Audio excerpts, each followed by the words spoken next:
I am so glad you convinced me that the family car should be the Defender 110. It is so beautiful inside.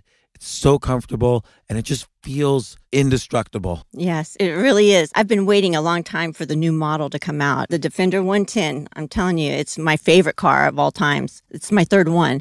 You know, I have stories of going off-road. The guy managed the group. He was like, what are you doing in this beautiful car? I'm like, I'm going off-road. He's like, are you sure? Because you can use one of ours. And then they look like Mad Max cars. I'm like, no, we're going to do this. And he was shocked. Wow.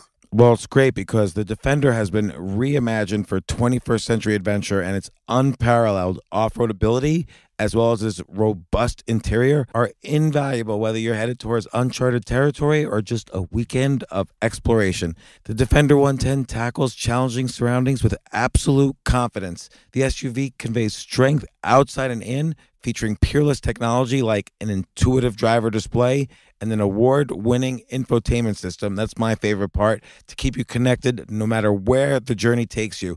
Adventure is unique to everyone, and so is the Defender. Choose from the two-door Defender 90, the four-door Defender 110, or the larger Defender 130 with the ability to seat up to 8 passengers. You'll find uncompromising performance in all three. So pack up and go even further with the Defender 110. Learn more at LandRoverUSA.com/Defender. These days, we're all investors, trying to be smart with our money despite our worst impulses. But at iShares, we believe that deep down inside of every investor is a better investor. One that's just waiting to be let out. Explore iShares ETFs and insights and let your best investor out. Visit iShares.com for more information. This isn't your average business podcast, and he's not your average host. This is the James Altucher Show. Today on the James Altucher Show. What if you want to challenge yourself, and the thing you do is volunteer to go to Iraq or Afghanistan and walk in front of your fellow Marines to see where the IED explosives are and hope that you don't die. You challenge yourself because you want to learn about yourself. My guest today, Akshay Nanavati, did this. I think this was crazy, and he agrees with me. And after serving in Afghanistan, he had PTSD, he had depression, he was really suffering. So now he's learned how to hone these challenges into more worthwhile challenges that really help him grow. Let's hear his story. Let's see what challenges he's working on. I really enjoyed talking to Akshay. It was one of those conversations that could change your life. So here's Akshay.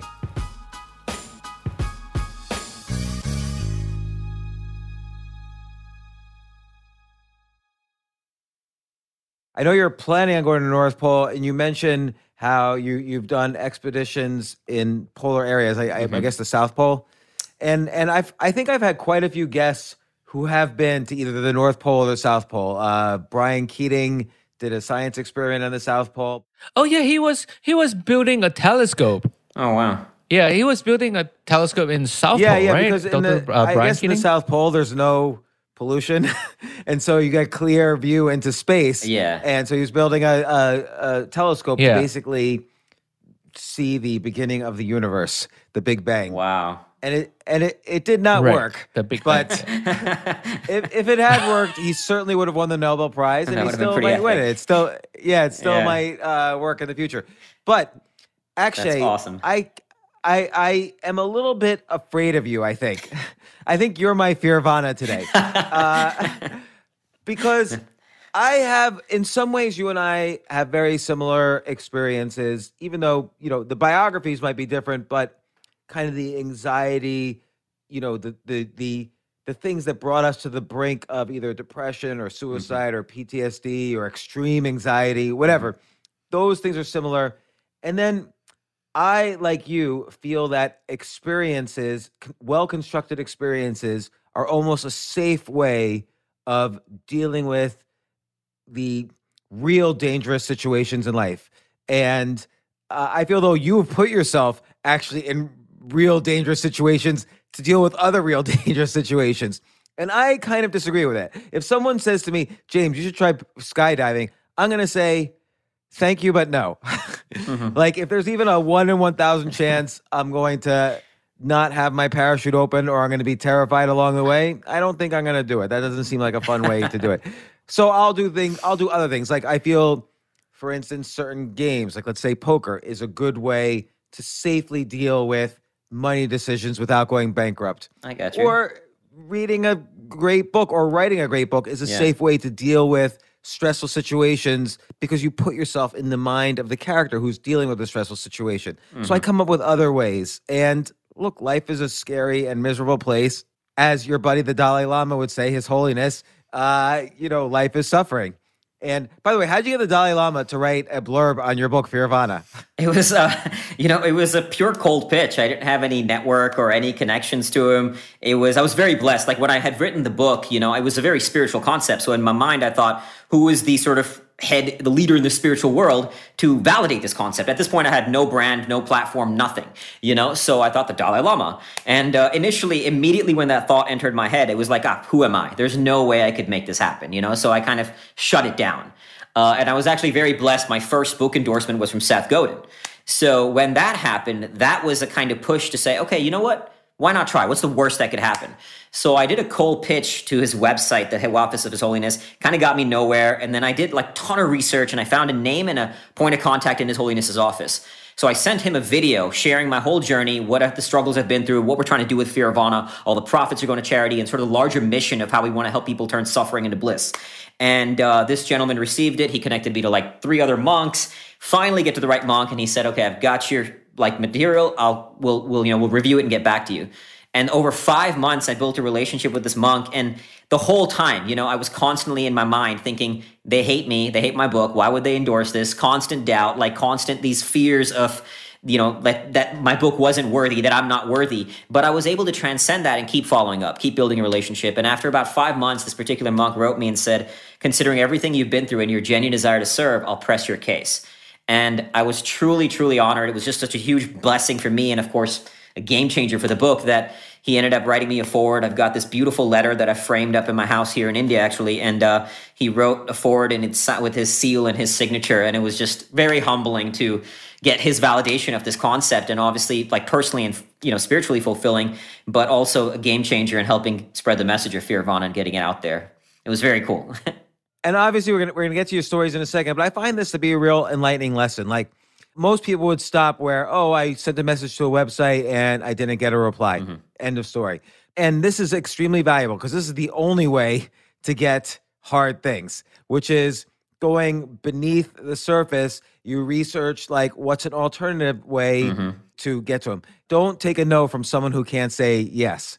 So obviously the person running the website didn't have the power even to say yes. Yeah. You kind of had to find out what's another point of contact. Maybe you even hit multiple points of contact. I don't know. Like you told me the straight story. Maybe there was other parts. And you were persistent.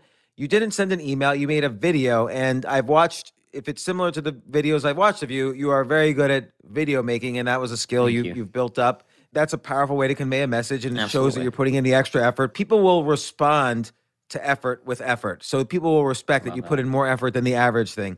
And then you kept, I'm sure it's not, you act like it was your full-time job to get his endorsement, but I'm sure it just took a few moments a week. And then you just kept following up. And, and that sort of, people don't realize that persistence doesn't mean doing it every minute. It means doing a minute every week. Exactly. It didn't take much. And the key point too that I want to highlight is transcending the thoughts. It's okay to have the doubt. It's okay to have the fear. I constantly had doubt. You don't hear back in 2 weeks and 3 weeks and 4 weeks. Do they hate my book? Is it not going to happen?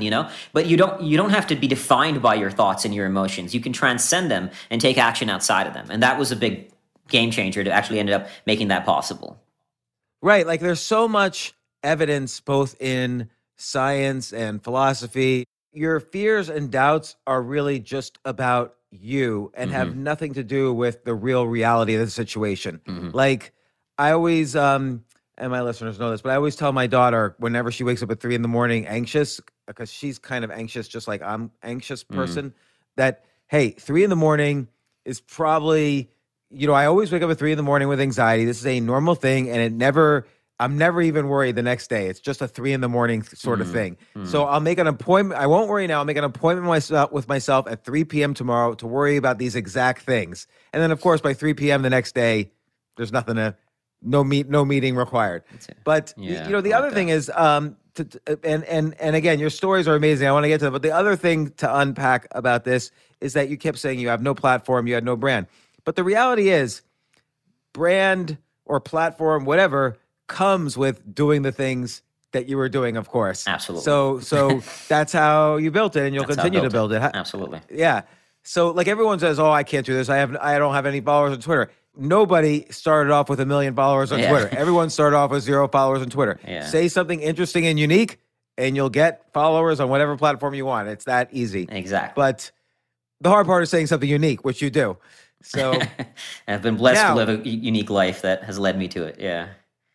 Now, you have such a fascinating story, but it starts with, you basically put yourself, the word Fearvana, which is the title of your book, that implies this combination of fear and nirvana. So you put yourself in these deadly situations and hope to reach some, and you do, you reach some transcendence through the pain and danger of these situations, which again, you have to convince me that this is a wonderful thing.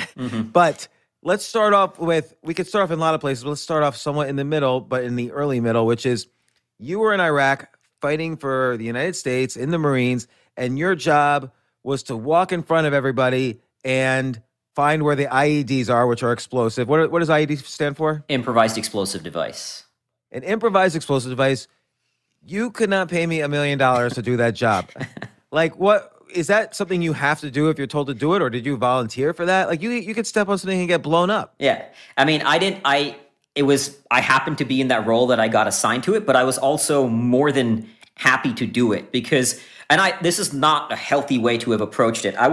When I went to Iraq, I was ready to die. I was ready to, that if it had to be me, I'd rather it be me than somebody else if somebody had to die. Because what happened was, to give some context of where that mindset came from, and again, it was not a healthy place to approach the war, and it was very naive, because in the nature of war is you can't control where bullets fly, and the explosion could have killed anybody.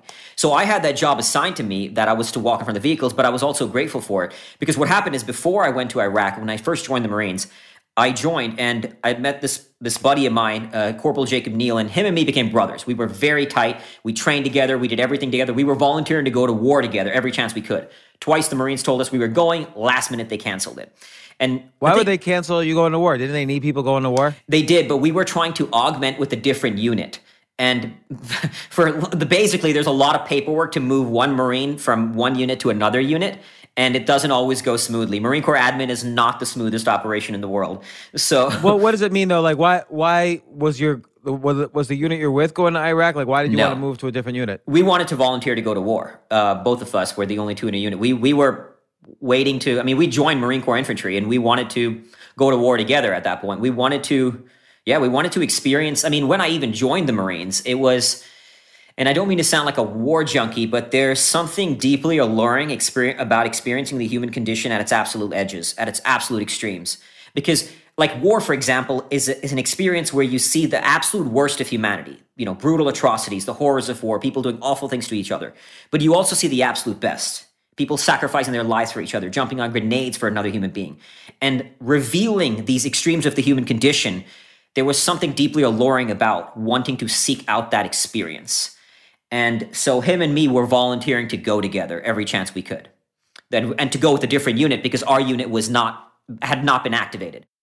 I love this. We're gonna have a good podcast, because everything you're saying, I have questions and I want to please unpack. But like, how come your unit wasn't activated yet? Like, weren't they eager to send as many people as possible to the war? Units go on rotation, so our unit had actually just returned from Iraq. So when I joined the unit, like a month late, the unit was actually in Iraq. Most of the unit was in Iraq already, and they came back like maybe a month after I joined the unit. So him and me were kind of the boots. Like, we were the newbies. There was about, I don't know, at the time, maybe 30 of us that were the brand newbies. The rest of the unit had actually just returned from Iraq. So they were these salty war vets. And him and me were like... Did they treat you like shit? Like, did they say, Listen, buddy, just relax. You don't want to go to war that fast. They were, I mean, they didn't treat me like shit. Like many of them were kind of my mentors and brothers to this day that were like, dude, stop volunteering. Because they had been there. They knew this is nothing, there's nothing sort of glorious about this, don't volunteer. Like I remember standing in line in these, in formation, and they were like, hey, who wants to go? And me and Neil would be raising our hands. And the guys, like my buddies were like, dude, stop raising your hand, you idiot. Like, you do not want to go. But all right, I didn't listen. The second question I have is, I agree, throughout history, people have often wanted to go to war to have that experience that you described. Like, classic example, Ernest Hemingway got like 4 novels out of going to wars and won the Nobel Prize. But there's the other side of war that this is a serious business. Like you might be volunteering to kill somebody else, kill another child. You were a child then, you might have been volunteering to kill another child. Did you take that into account? So, I had done enough research on the war, and we should not have gone in all this, in terms of the big picture politics of the war. It was very clear. I think even about that point, I think when I finally did end up going, it was 2007, but when I first joined the unit, it was 2004. So, fairly early in the war, but I had really delved deep into the research, and, we knew we should have gone in, a lot of lies. But having gone there, I believe we could have done good for the Iraqi people. And even after I did deploy there, we had Iraqis tell us that, I feel sorry that Americans have to pay in blood for Iraqi freedom. So I'm not I'm not defending the war by any stretch of the imagination and us going there, but on the ground. Nor am I attacking it. And by the way, thank you for your service. Appreciate you saying that. I wonder if you were a little nervous you were going to have to kill somebody. I was, again, I was admittedly naive about my perspective in going to war. I wasn't as worried about having to kill somebody as I was about having to face not even my own death, but the reality of death of like people around me. And I knew that war was not going to be a comfortable environment, whether it meant me taking a life or watching my brothers die. But I felt like I had to experience that crucible to, in many ways, earn my place on this planet. And to this day, there's a part remaining where I haven't suffered enough to earn my place on this planet. And that's interesting, and I'm always going to interrupt. I'm really sorry. No, all good.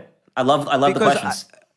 Because I deal with this question, a lot of these questions myself. Like you always feel like there's some bar you have to hit to, as you put it, earn your place on this planet. But there might be other ways to put it: to be happy, to have well-being, to achieve something that's worthwhile. In the short time we have here. But why did you feel you needed this to not? Some people go to war because they believe in the war or they're whatever. There's many reasons someone goes to war. But I've never heard the phrase, I needed to earn my way on this planet, so I wanted to go to war. So what do you mean by that?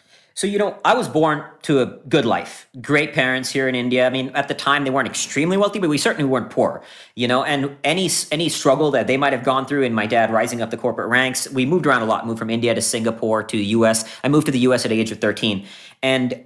And so this is kind of why I felt this. I'm kind of giving the backstory that I could not have asked for a better life. Loving parents, no traumatic childhood or anything, put me in the best schools. But soon after moving to Austin, Texas, moving to the U.S., I got very heavily into drugs and alcohol. I got into a group of friends and I got heavily into it. I was the guy going hard.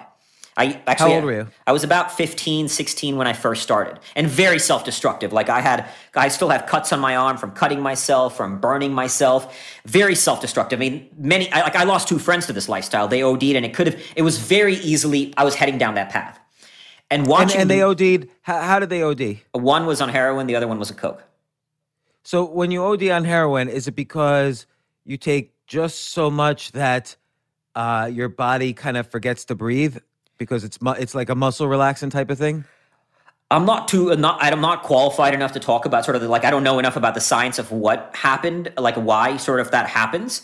But I know of people beyond just him, I've heard stories. But he was him and me, this one guy who OD'd on heroin, him and me were the first 2 in our group to start going from marijuana and alcohol to harder drugs. And I was the one, everything I do, I push the line to it. Drugs became my vehicle of expression to test the limits. So I was going as hard as I possibly could. Thankfully, more drugs did not come my way, but when I got out, he had pushed further and further till he died. And so, but I was heading down that path and did so many things that could have easily killed me. Thank you. How did you get out? Watching the movie Black Hawk Down, and this is all leading to why I felt like I needed to earn my place. So watching the movie Black Hawk Down. Have you seen the movie, James? Yeah, a long time ago though. So that movie, it's a war movie based on a true story. And there's a particular scene in the movie where two soldiers, they volunteer to go on the ground to set up a defensive perimeter to protect one of the second Black Hawk that crashed. They knew that thousands of armed enemy personnel are headed their way, like into this chopper. They could see it from the air. They volunteered to go down as two men to set up a defensive perimeter, knowing that also they had no idea when reinforcements would arrive. And they ended up dying. Gary Gordon and Randy Sugar, they ended up dying. But the person they died protecting, Michael Durant, is still alive today because of their actions. And those two received the Medal of Honor posthumously for their valor. Watching that triggered something in me, that what kind of human being would voluntarily do that for another?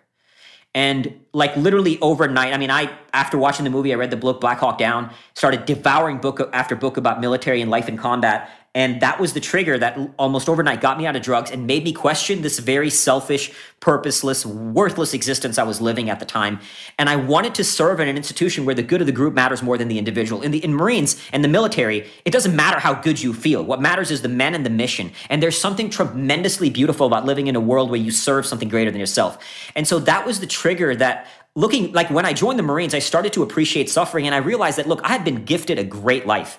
And why? Like, I didn't do shit to earn that life. There's people born in war zones, in refugee camps. They spend their life as being victims of sex trafficking. And there's so much darkness and hell in the world that what did I do to deserve this?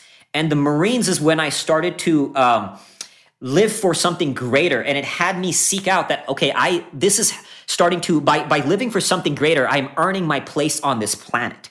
And war was that expression channeled to the most extreme. You're making a lot of sense, and it's funny. Like, I've always been just philosophically against war, and I've even lost friends because of this stance. But every person I've ever met who has served in the military has been just a great person. Like, I've really just liked that person. And you're right. There's this kind of yin and yang to serving in the military. Why did the Marines? Why not like SEALs, where you potentially can get into even riskier situations? Yeah. So kind of like that Black Hawk Down situation. So I actually wanted to go Army Rangers and then Delta Force, which is like the best of the best special forces. But at the time when I enlisted, I wasn't a U.S. citizen, so I couldn't go into special operations, because you have to be a U.S. citizen to get secret clearance. And so I was told I couldn't go into special operations.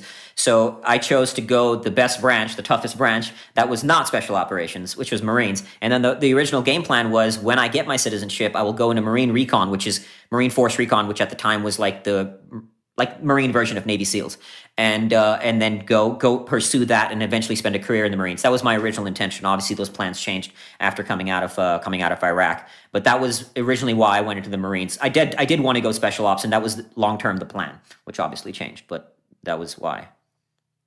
Okay, so now you I guess you switched units, and what happened?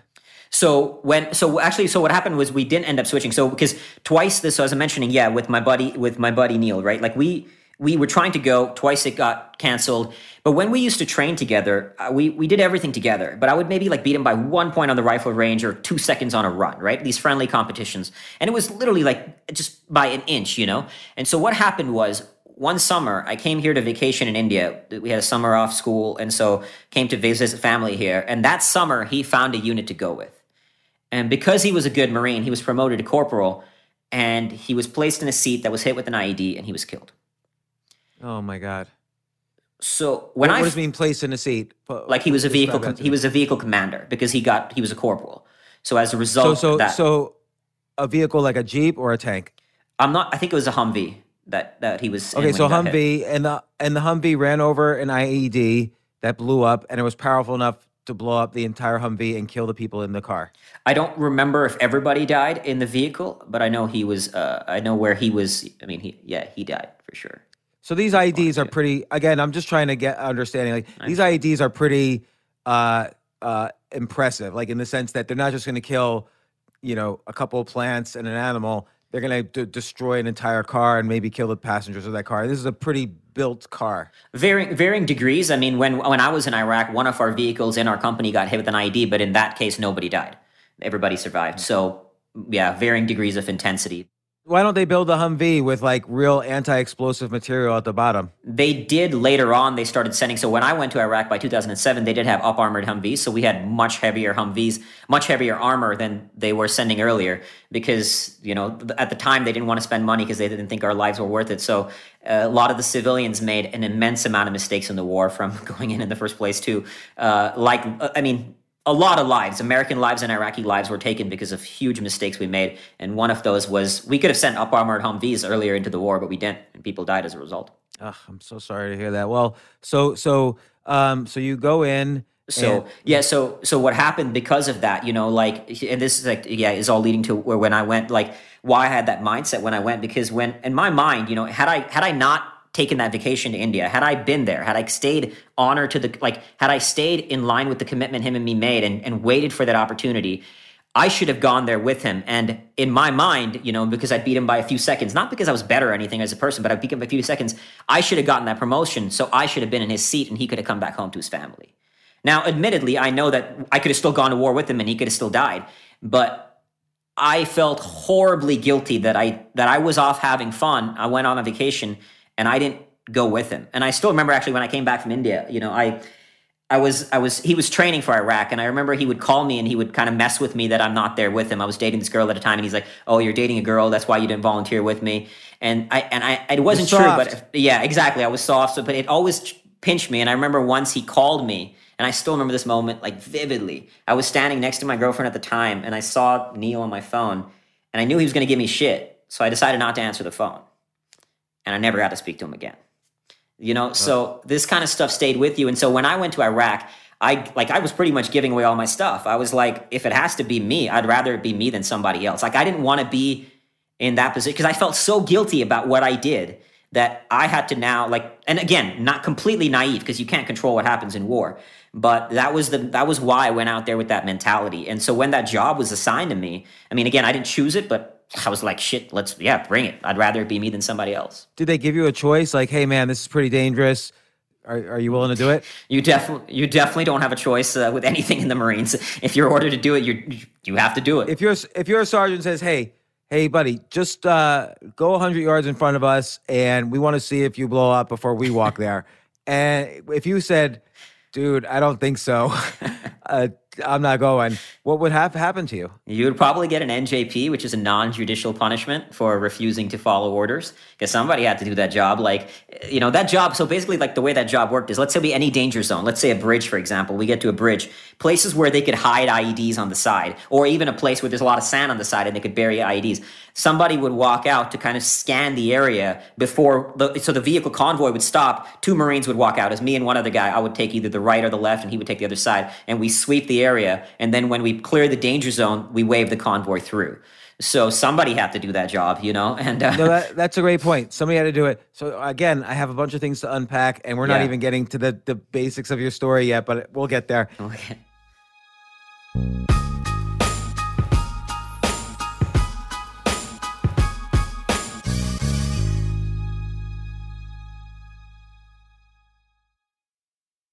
Oh my gosh, I love these clothes. Mizzen and Main. That's Mizzen and Main. It really is the most comfortable work clothes. Travel clothes. I had to travel this whole week. I'm traveling for a week and a half, and I just took Mizzen and Main clothes with me. Close out 2023 in style with comfortable, breathable, packable, and machine washable pieces from Mizzen and Main.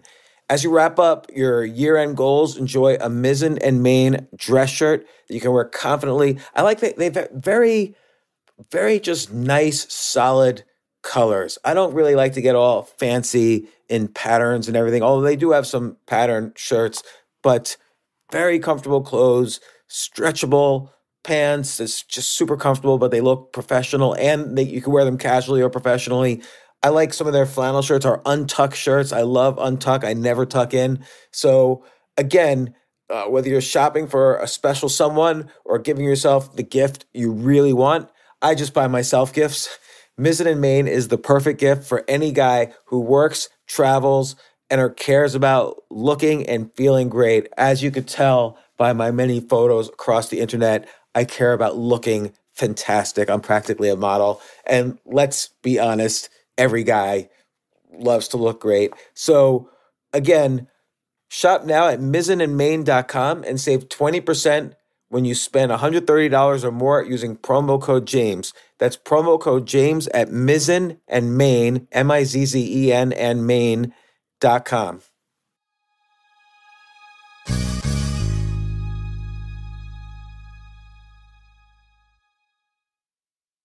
You know what I love about fantasy sports is that even though I'm not going to be a great basketball player or a baseball player or a football player or whatever, I feel like I get to participate and make decisions and use my knowledge of these different leagues or these different sports to compete.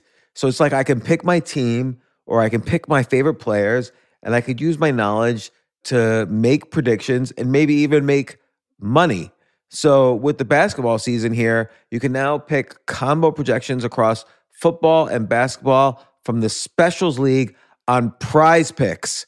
This is a league created specifically for combo projections that include two or more players from different sports or leagues. Want to play alongside some of Prize Picks' favorite players like rapper Meek Mill and comedian Andrew Schultz, who's also been a guest on this podcast, and I've been a guest on his? You can now find community plays under the promos tab of the app to view entries for some of the biggest names in the Prize Picks community each week. Look, Prize Picks even offers a reboot policy so that your entries stay in play even if one of your players gets injured. For football and basketball games, if you have a player who exits the game in the first half and does not return in the second, that player is rebooted. Prize Picks is the only daily fantasy sports platform with an injury insurance policy. What? So, I love playing it. I love anywhere where I can use analytical ability with my interests to demonstrate some skill and maybe make some money. And I like the game-like aspect. I do wish they had chess as a category on prizepicks.com, but I'll settle for what they've got. Maybe I should make my own fantasy chess league. But in any case, I love Prize Picks. Go to prizepicks.com/James. Use code James for a first deposit match up to $100. That's the easiest $100 you're ever going to make. So that's prizepicks.com/James and use code James. Daily fantasy sports made easy.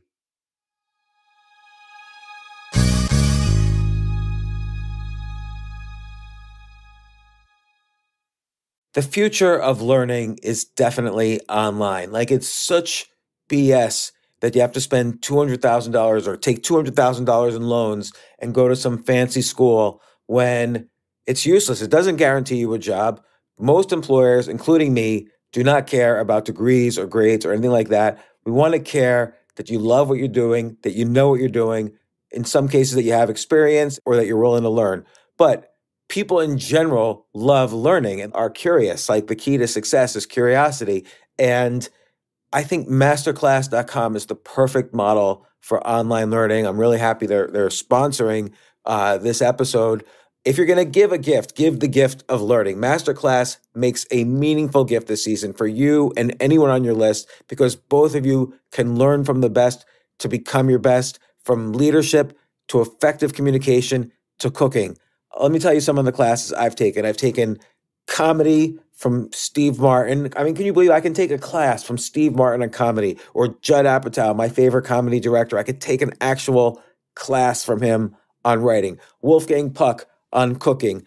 Dan Brown on writing, or Judy Bloom, who's been on this podcast, on writing. By the way, Wolfgang Puck also has been on this podcast. It's such a pleasure. I try to take classes all the time from masterclass.com. And whether you're watching Masterclass on TV or listening in audio mode in the app or on their site, the quality speaks for itself. It's like these Masterclass instructors are your own personal mentors that are going to help you reach the next level. How much would it cost to take one-on-one classes on comedy from Steve Martin or on chess from Gary Kasparov? You just wouldn't be able to do it. But it would cost hundreds of thousands of dollars. With a Masterclass annual membership, it's $10 a month. Memberships start at $120 a year for unlimited access to one-on-one classes with all 180 plus Masterclass instructors. So it's not just $120 for one instructor. You get all 180 plus Masterclass instructors.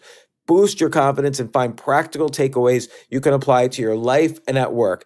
And if you own a business or are a team leader, use Masterclass to empower and create future-ready employees and leaders. That's the real education in today's world. So This holiday season, you can give one annual membership and get one free at masterclass.com/JAS. JAS, of course, stands for the James Altucher Show. So right now you can get 2 memberships for the price of one at masterclass.com/JAS. Masterclass.com/JAS. Offer terms apply.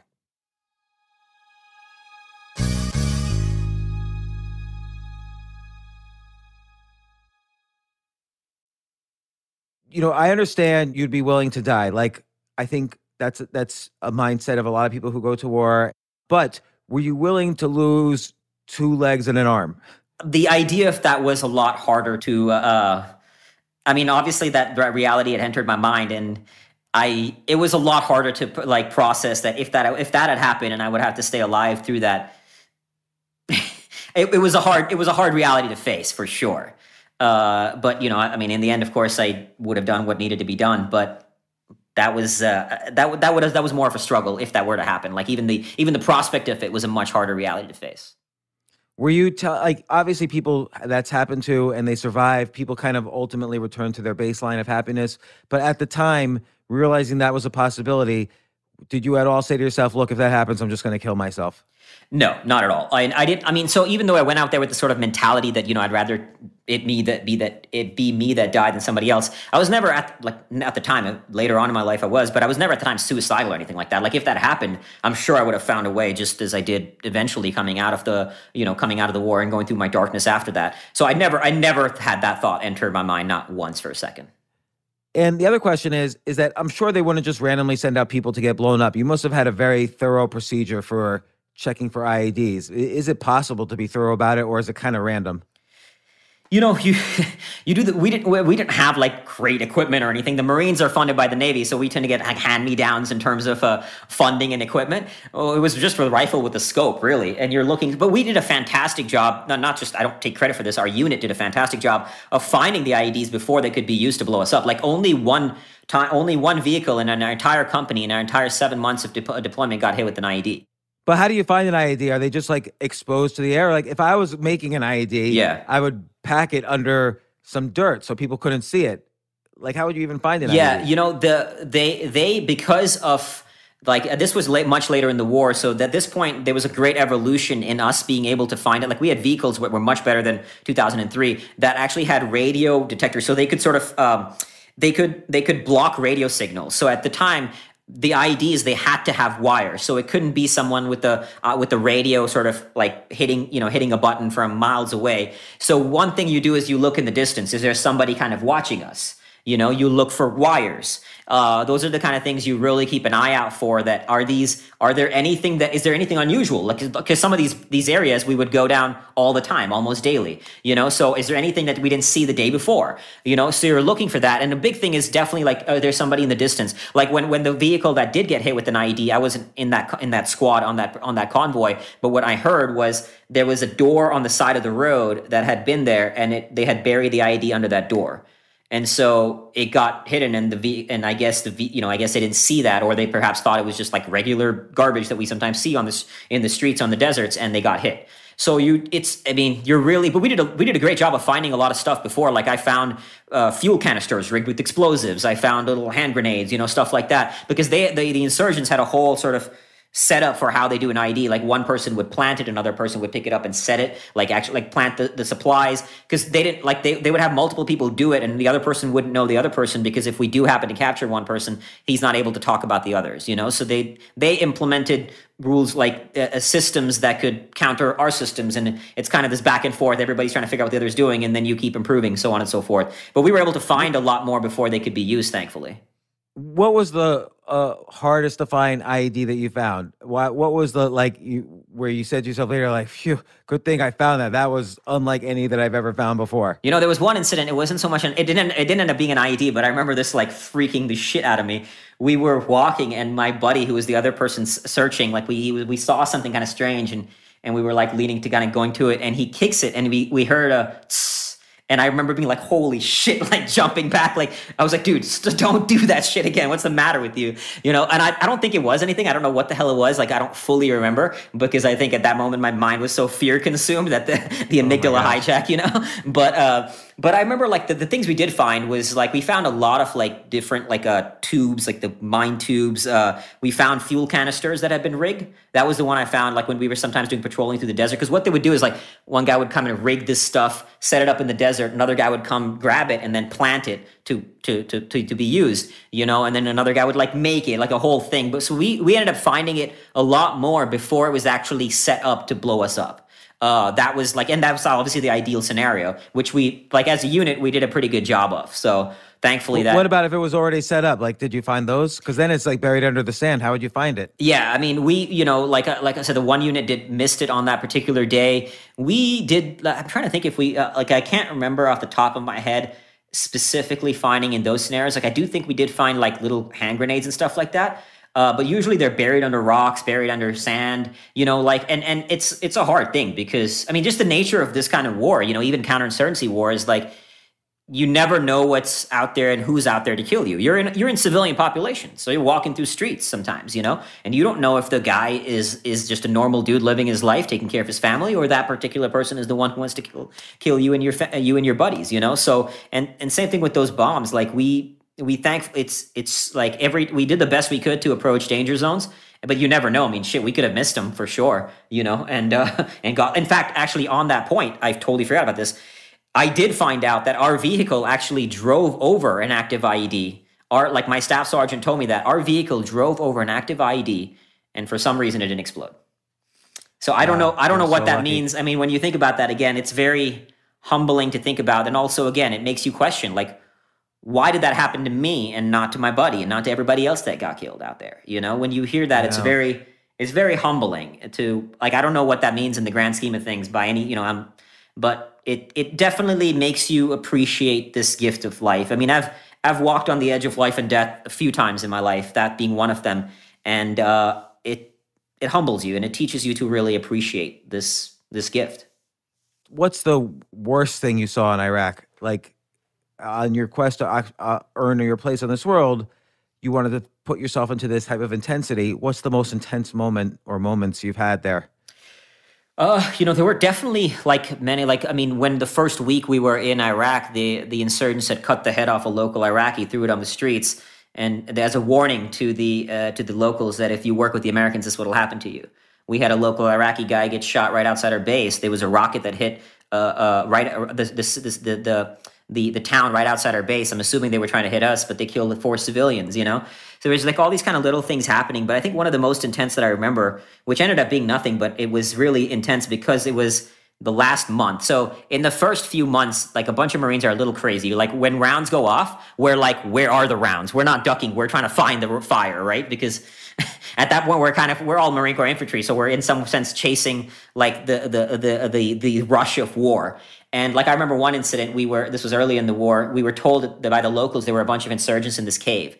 So we were running into the cave, and it was me and this other guy like next to me, and he was junior to me. So he had to listen to me. I was a corporal, so I was like, you have to go behind me. So I wanted to be the first person to go into the cave, because again, I'd rather it be me because if you're the first entering any scenario, you're much more likely to get shot than the second guy, right? So we went into the cave and ended up nobody being there, but we were like, you know, charged and ready. But this particular incident, we were told that we were going to go to the most dangerous part of the AO, which is area of operations. And we were like weeks away from going home. And because I had done a really good job studying Arabic and learning counterinsurgency warfare, studying the principles of counterinsurgency warfare, learning Arabic, we were told in all this wisdom, my officer was like, you're going to go into the town with the local Iraqi army and go door to door. And urban warfare is extremely dangerous for multiple reasons. And I was told I was supposed to go into the town, not even with the Marines, but with the local Iraqi army. And the Marines were going to set up a defensive perimeter on the outskirts.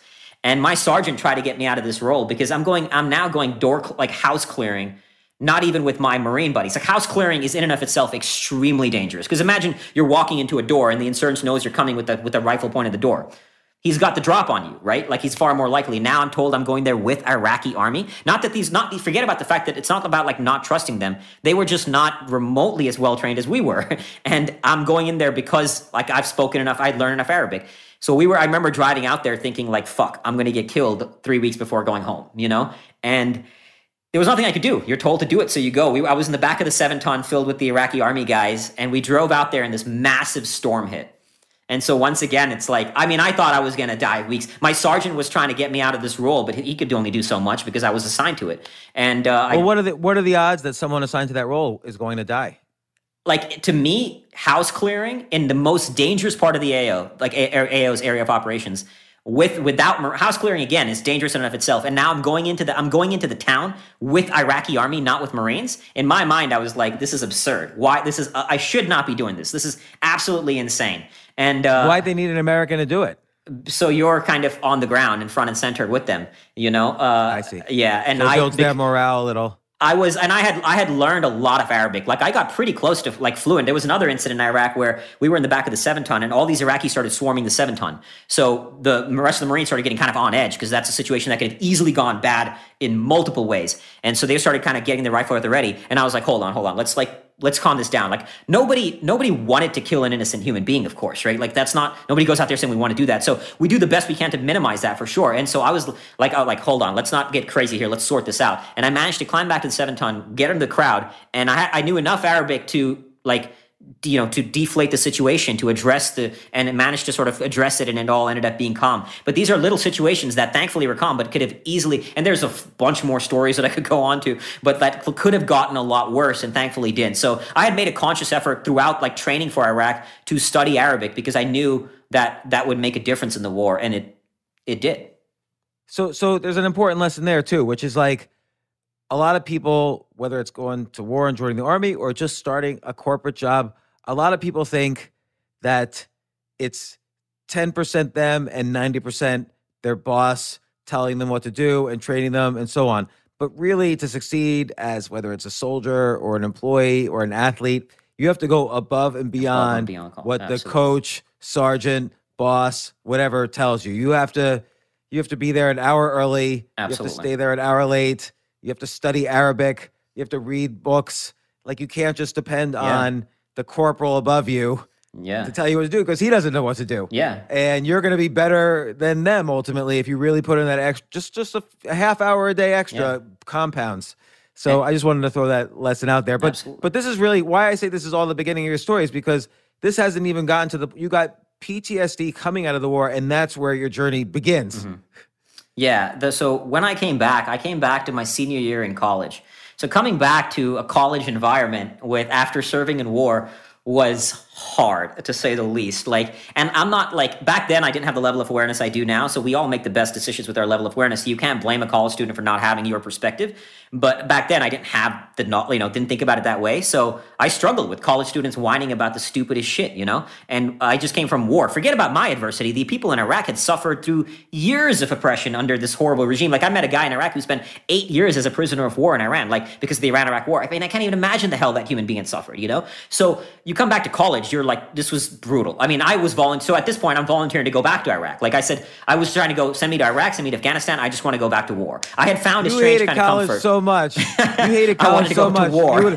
You would have preferred getting shot at than hearing some whiny student complain about their homework assignment. Like, what was something that like somebody whined about and you're thinking in your head, oh my God, what the hell is this person saying? Great story about this was I had a professor, because I was a history major. The class was a history of revolutionary, it was a guerrilla warfare class. And my professor, he had actually been a guerrilla warrior somewhere in South America. I can't remember where, but his name was Dr. Castro. And he had been shot, and his nose had been broken by somebody hitting him with the butt of a rifle. So this dude was hard. He was a hard professor. And I remember one day in class, he comes back after grading papers, and he tells the whole class, he was like, this was pathetic. You guys didn't put in any effort. Like, he was just berating the class. And I'm smiling. Like, I was like, I love this dude. And we come out of class and all the students are like, that was so inappropriate. He should not have talked to us like they were complaining about how rude he was, quote unquote, and how like uncool it was. And I was just smiling. I was like, and Dr. Castro and me became friends because we were like immediately like, dude, you're my man, So that was just one example off the top of my head. By the way, so this is like in 2010 or 2009, something like that? I got back from 2008 when I got back. So I went to college in like 1986 through 1989, and I don't know if kids have changed. Obviously kids have changed a little bit, but I can't even imagine kids leaving a classroom back then and saying, boy, the professor was so inappropriate for telling us we were awful. Like, that never would have happened because we just didn't talk back to authority figure. Like we had signed up for college or whatever. Nobody talked back to an authority figure like we had any power. Like there's an assumption there of entitlement. Like you're entitled not to be yelled at, and that assumption just doesn't work. So I think things have changed among young people, and I don't know. That's a different discussion, but okay. So you're back, and college is what you just said, and what's going on? So, I'm drinking in college or weekends. Never necessarily saw it as a real problem, but it clearly was. Like I would often end up crying myself to sleep when I was drinking after a party or something because I struggled with being back. I didn't get shot in the war. I didn't lose any limbs, and so I really struggled with that when I came back. That in my mind, again, I hadn't suffered enough. I didn't really experience war at the level that I wanted to experience war, and so I felt like I hadn't suffered enough, so I kept volunteering to go back. But at this point, 2008, the wars were kind of ending. So after I finished undergrad, because the wars were kind of ending, I had 1 year left in my contract at least. So I couldn't. One of my plans was to go be like a mountain bum in the Himalayas, so I could suffer in a different context and experience the edge of life and death. But I still had a year left in my contract, so I couldn't. So I decided to go to journalism school to get my master's in order to go back to war as a combat journalist. This way, I get to go back to war, but without the sort of following orders that you have to, and the lack of freedom in the Marines. So I went to do my master's in journalism with the intention that once I finish, I will become a combat journalist. And I get to go back to war and experience the rawness and intensity of that experience. But at the time, I met my wife at the time, and that plan changed because, combat journalism, not exactly conducive to a family life, to say the least. No. So I met my wife at the time, and that plan changed. So then I came out, and I had no clue at this point what I wanted to do. At this point, I decided to get out of the Marines after my, contract was over, because again, wars were ending. So to me, there was no point being in anymore. What did you do for that 1 year of your contract? I was in the reserves, so I was doing weekend training and weeks during the summer while I was finishing up my master's. So I have a question, which is, you thinking that you hadn't achieved the suffering that you wanted to, that's a little screwed up, right? Like it is. I mean, I know it's not that's healthy at all. You're right. So what do you think you were trying to do? You're trying to kill yourself basically, but what do you think was the source of that? Was it guilt? Was it guilt of living a nice childhood? What? It was guilt. Was deeper. It was guilt of seeing others who had, my buddy who died, others who had lost limbs, others who got shot. I didn't do shit in the war. I was no heat. I didn't do shit. Why did I get to come back? You were clearing out IEDs though, so in my mind, I didn't see people could live. In my mind, I didn't see that as anything. And honestly, that very story, kind of funny story about that, is that I never used to talk about it because I never thought about it as something. Somebody else, when I was doing media tours for the book, somebody else pointed it out to me because they asked me what I did in Iraq. So I was sharing the story. They were like, "That's you were a human bomb detector," and he said that, and I was like, I never thought of it as something special. I literally did not. In my mind, I was like, I just did my job, and I didn't do anything worthy to be. I was a no. I just did what I had to do, and so in my mind, I just hadn't there were people who did. I have a friend of mine who ran into a burning Humvee to save a fellow Marine, and that Marine died. And I talk about him in the first chapter of Fearvana, and it was I didn't experience shit out there, so I hadn't really gone through enough darkness to. In my mind, I'm not saying this is healthy, but in my mind, I hadn't gone into enough pain and into enough suffering, into enough darkness to feel like I have earned anything, and I had to go deeper in order to earn it. And so at the time, I was doing the things that I now do, but in a very different level of consciousness. So in 2012, when I came out of master's program, I had a corporate job for a year and a half. I fucking hated it. I mean, I knew this day I signed on to the job, I actually signed on to ski 1 month across Greenland. And so I knew exactly what day I would quit the job, but I had to I was just gotten married, so it was kind of had to be sort of put food on the table kind of thing and be a responsible adult, not go off to wars and stuff like that. So I ended up. What was the corporate job? It was a sales and marketing gig with a company called Volt, and I signed in New York. In New York, yeah, Volt Consulting Group. In New York. So I was actually living in Jersey. So I signed up to ski across Greenland. But the thing, and why I brought that up, is when I was skiing across Greenland, I was running away from my demons. I wanted to go back to an environment, because Greenland was brutal. You're 1 month dragging a 190-pound sled for 350 miles in minus 40 degrees, brutal storms that actually have killed explorers on the very same ice cap. And I wanted to go back to an environment where you are facing life and death. And I was doing that because I was missing the intensity of that experience. I was running away from my demons. I was doing everything I could to avoid confronting them. And Greenland is the country with the highest rate of alcoholism of any. Greenland's actually technically not a country, but let's say it is. Greenland's has the highest rate of alcoholism of any country. I guess because conditions are so intense and it's basically a lonely country. There's very few people there. Lonely winter. And we saw that in some of the towns that we visited after the crossing, where people middle of the day would be walking with brown bags drinking. Yeah, it's pretty wild. That's like my house right now. But okay, so you go skiing across Greenland just to, again, try to tap into that intensity. But why were you crying yourself to sleep in college? Like, what were you thinking about that would start the tears? When I would drink, it would bring up a lot. I mean, I don't remember too much because obviously I was drunk, but I remember one evening after coming back from a party, crying, calling my buddy, and just missing war, missing this, like, feeling guilt, feeling unfulfilled with my experience out there, feeling like I needed to go back. And I couldn't, like, normal world, I couldn't handle it. I struggled with life in the normal world. It was so too much. you were feeling unfulfilled from your time in Iraq, but you were also extremely unfulfilled in college and at the corporate job. Yeah.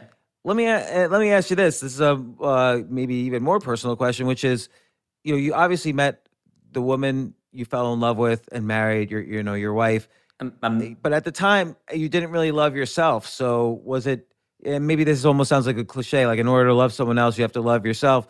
But did you have problems in the early parts of your marriage because you didn't truly find satisfaction for yourself, but here you are trying to be satisfied with someone else? Great question. We didn't have too many, like, emotional problems. Like, there was a deep love there for sure. Just for the record, like, I'm no longer now married, multiple reasons. But when I did get married, like, we was a deep love. But in many ways I was numb. I was numb to emotions. Like, I still remember when I was in with master's program, and I was dating this woman at the time, and that TV show, The Pacific, had just come out on HBO. It's the TV show about the Marines in the Pacific in World War II. And I knew it would destroy me every time watching it, but because it was the Marines in World War II and my unit had served in Iwo Jima, I felt compelled to watch it. And every time I would watch it, I would break down crying. And I was very numb, but only thing that would draw out the intensity of emotion was these kind of things.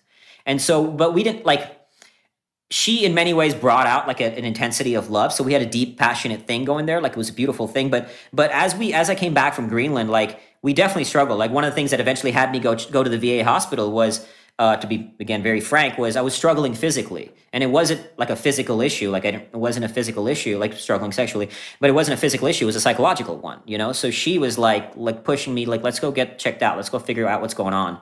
And that's what like post Greenland was when things started to get bad, because at this point, like, we'd married a year and a half, I'd gone to Greenland. We had just gotten married, but I had a corporate job and all that kind of stuff. And, things were like, I started building a business after Greenland, coming back, building a business, ironically in life coaching, because I was by no means at a good place yet. But, it was starting to grow. Things were getting better. And in some ways, like, business was growing. But, like, what was happening was I would drink on a Saturday. Saturday would become Friday and Saturday, then become Thursday, Friday, Saturday. And I was like, what happened was when the corporate job ended, when Greenland ended, now without any external structure to provide clarity and focus to my consciousness, as you know, as an entrepreneur, you can sit down on your couch watching movies all day. Like, you have to create structure for yourself. So without external structure imposed upon me, the demons kind of slowly started to rise. And so the drinking started to get worse and worse and worse, but I always did a really good job hiding it. Like, I was always a late night worker and stuff. So I would I would hide bottles of liquor in under the closet, and my wife would go to bed and then get hammered, So we were like great. But how many drinks would you have? Like, I mean, I got to a point when I was at the depths. At first it started with a half pint, then a pint. But when I was in the depths, I'm talking like, and at this point, like, my wife, let's say, had been traveling to India. I wouldn't do this much when she was in town, but 750 milliliter bottles of vodka a day. I mean, a full bottle. And I would drink till I pass out, wake up and drink again. I mean, it was dark. Like, I remember moments throwing up on the toilet and your body's just rejecting this poison. And then right after that's done, I would pick up a bottle and take more swigs, And so things were getting, like, I was clearly hitting a darker space, going worse and worse and worse, until one day, this was after like 5 days of binge drinking, that I woke up and I just thought this pattern of, like, because what would happen is I'd go through this pattern and then I'd sober up for, let's say, weeks or even months sometimes, and then something would trigger me and I'd go right back into the pit. And eventually, when this happened one morning, I thought this pattern would never end, and I was seconds away from picking up a knife and slitting my wrists. That was like rock bottom. And I still remember walking back up that morning. It was like early morning, sun had just risen, and looking at my wife and just feeling this shame and this guilt, like I'm just the biggest piece of shit in the world. And that was a trigger, like hitting pure rock bottom was the trigger to start changing things. I mean, it was by no means was there an aha moment and everything was smooth after that. Like it was a brutal climb out, like climb out of that abyss. I drank again after that, I slipped again after that. But that was I would say, looking back at my life, that was the trigger that then led to Fearvana and everything I now do, hitting that like absolute rock. And I had lost friends to suicide after the war too, like I had one friend when we came back from the war. So this always stayed with me too. This guilt, recurring theme of guilt. Like I remember like we came back maybe a month from the war, and he said to me, "Corporal Nanavati, can you take me out rock climbing?" I was big into outdoor sports at this time. They were they provided whatever measure of peace I found in that moment. Now again I do them, but in a much healthier way. But he asked me, "Can you take me rock climbing?" And I was like, "Yeah, sure, man, of course." Great kid, beautiful kid, smiling all the time. And like 2 weeks later, I didn't get around to taking him. Whatever, busy with life, and 2 weeks later he shot himself in the head. And once again, it's like So you think maybe he asked you to do rock climbing with him because he wanted to talk to you about what he was going through? And that's what you always wonder, right? Like it's like, fuck, like I wish I had gone with him. And I don't know if that would have saved his life. I can't obviously say that, looking back, but it's like all this stuff was living with me that it's like, I struggle with this world. And when I didn't have all these expeditions were expensive. So when I came back from Greenland, I spent like most of my savings from the corporate job that I couldn't afford to go back into the retreat, into these extremes of life and death scenarios. So in a way that was a beautiful thing. Like the money that I was making from the business was just paying for my life, with my wife at the time. But what was your business that you'd started? So it was life coaching. So I was getting trained as a life coach while I had the corporate job. I went through a life coach training program because I didn't know what I wanted to do, but that appealed to me because I had gotten kind of into personal development when I joined the Marines through outdoor sports, like joining the Marines. Because again, before joining the Marines, I had a good life, right? Joining the Marines is when I started to find the beauty in suffering.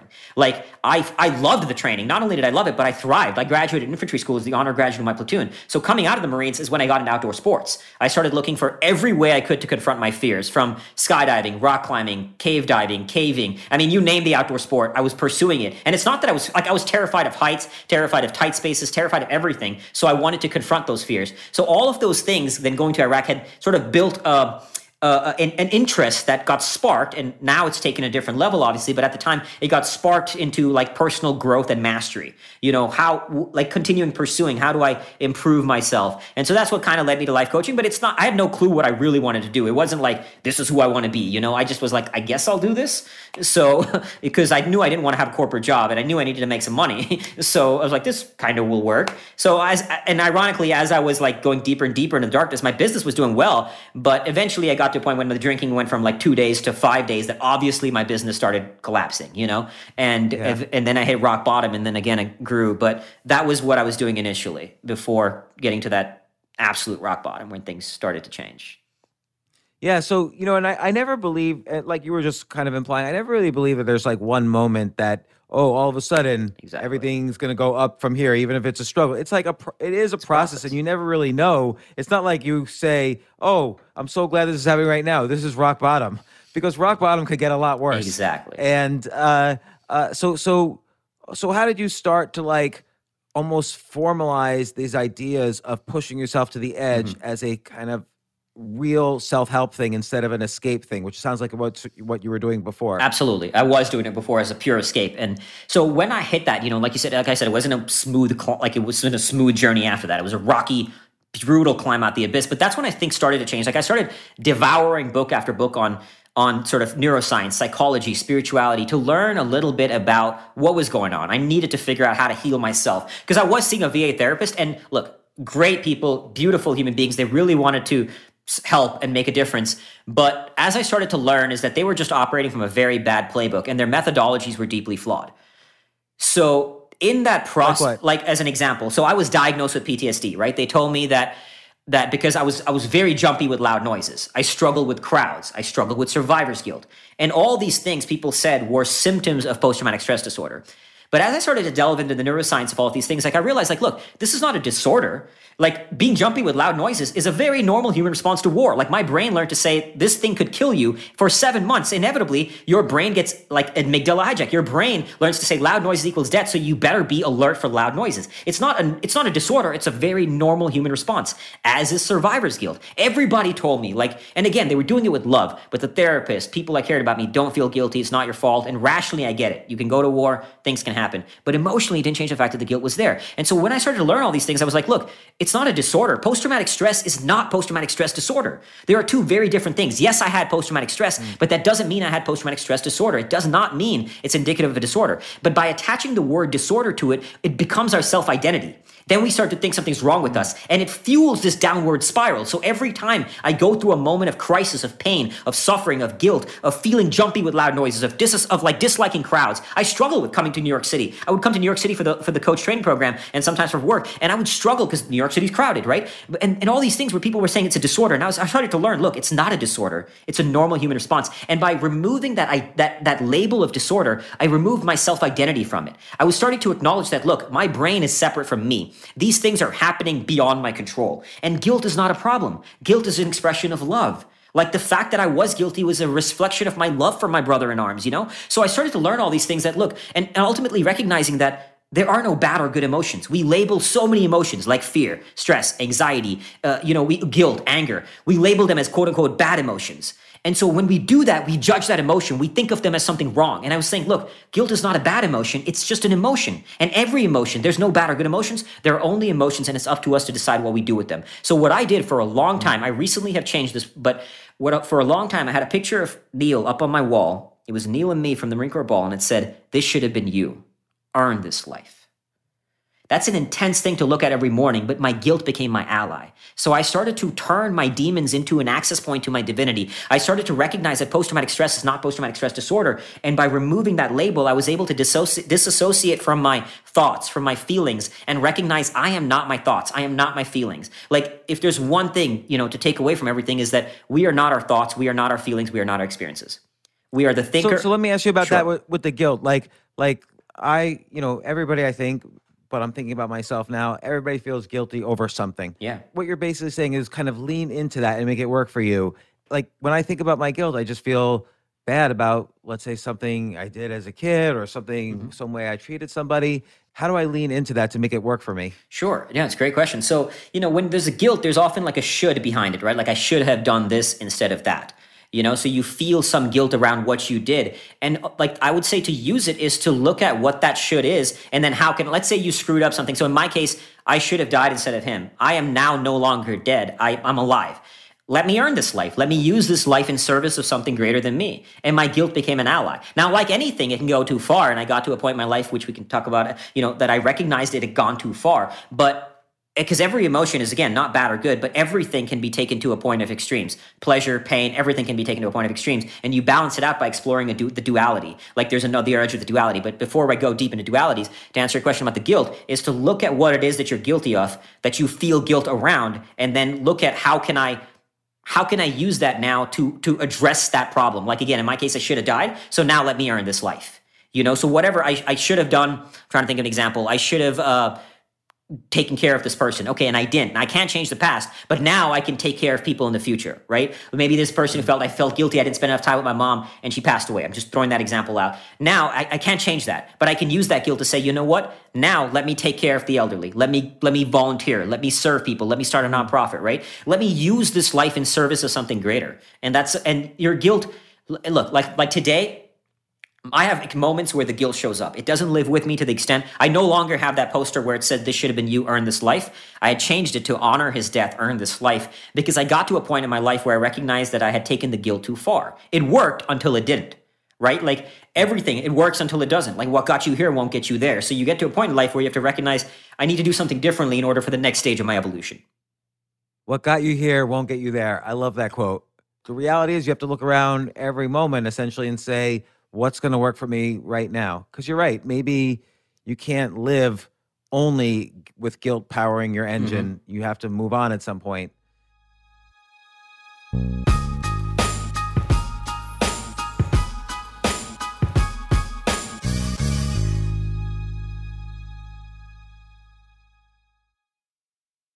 This is such a valuable service for all business owners, big businesses, small businesses, doesn't matter. I wish I had this in the many different businesses that I've started. Sometimes it seems like your business is humming, but then suddenly you don't understand it. You're starting to fall behind. You're not understanding where your costs are, where your revenues are, where your payments are. Teams are buried in all sorts of like BS work, and you can't seem to close the books. So you need like one dashboard, one source of truth. I'm jealous of this business, NetSuite from Oracle, of course, NetSuite by Oracle. I wish I'd come up with this idea. It's a brilliant concept to have all your business intelligence on one dashboard. This is why you need to know these three numbers: 37,000, 25, and 1. So 37,000, that's the number of businesses which have upgraded to NetSuite by Oracle. NetSuite is the number one cloud financial system, streamlining accounting, financial management, inventory, HR, and more. 25. NetSuite turns 25 this year. That's 25 years of helping businesses do more with less, close their books in days, not weeks, and drive down costs. 1, because your business is one of a kind. So you get a customized solution for all of your key performance indicators, your KPIs, in one efficient system with one source of truth. Manage risk, get reliable forecasts, and improve margins. Everything you need to grow, all in one place. So right now, download NetSuite's popular KPI checklist designed to give you consistently excellent performance absolutely free at netsuite.com/James. That's netsuite.com/James to get your own KPI checklist. netsuite.com/James.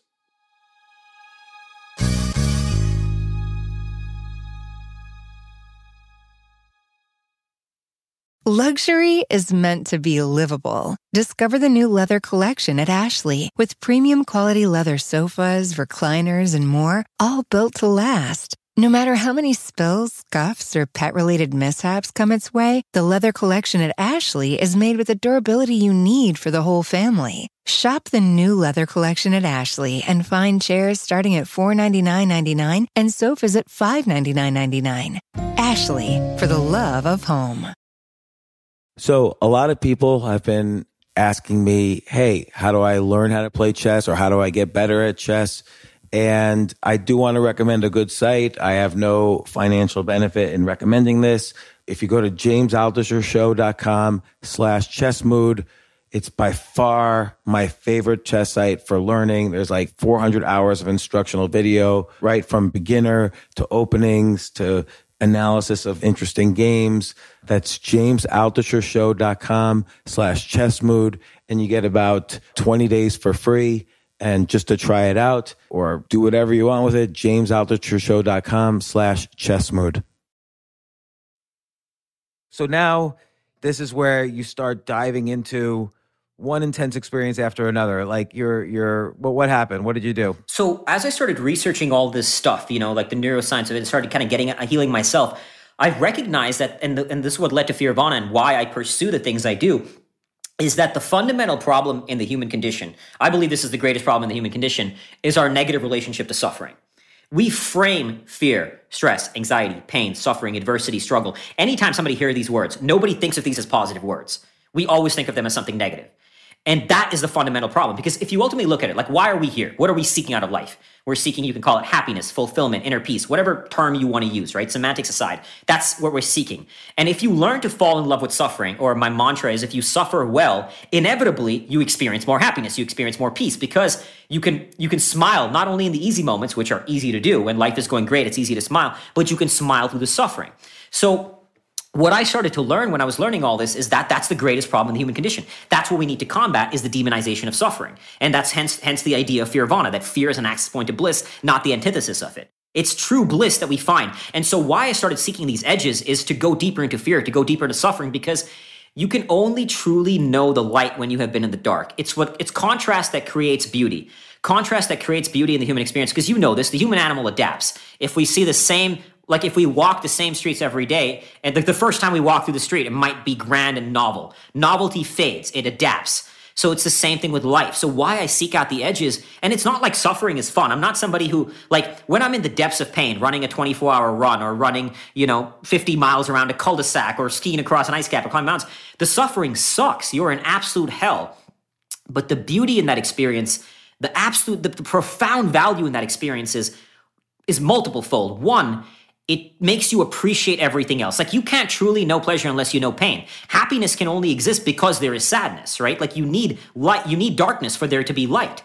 And so going into the edge of one extreme gives you value for the other. And the other reason that I tap into suffering at this extreme is because it teaches you so much about yourself. It shows you how to transcend. To me, suffering is a training ground for self-transcendence. And if there's one thing that life is about, it's about self-transcendence to me, where you transcend the self, not just for others, but even for your own greater, higher self. And suffering teaches you how to transcend. When you go into those spaces, like when you go into the depths of darkness, like the greater, one of my things I love to say is the greater your demons, the greater the divinity required to rise above them. But you have to go into those spaces to know your demons. It's so interesting because obviously this overlaps with a lot of religious thought, ranging from Christianity, only the meek will inherit the earth, and Buddhism, of course. The first noble truth of Buddhism is all life is suffering. And even, you're from India, are you Hindu? I mean, I wouldn't say I'm, I was raised, Are your parents? My mom kind of is, yeah. So look, in the Bhagavad Gita, the central point of the Bhagavad Gita is Arjuna saying to his charioteer, Krishna, not realizing Krishna is a god, that I can't do this. I can't go to war and kill my cousins. And Krishna turns into Vishnu and explains the nature of suffering and how it's our dharma, it's our right path. But it does overlap with, and Stoicism talks about, how, basically you harden, or this is actually in every religion and culture, there's always something about you harden the edge of the sword, basically, to create the sword. Yeah. And it seems like through experience is how you come to this realization. Now, everyone's suffering is different. Buddha didn't go to war, but obviously he was dealing with a lot of war issues around him and health issues. Everybody deals with something.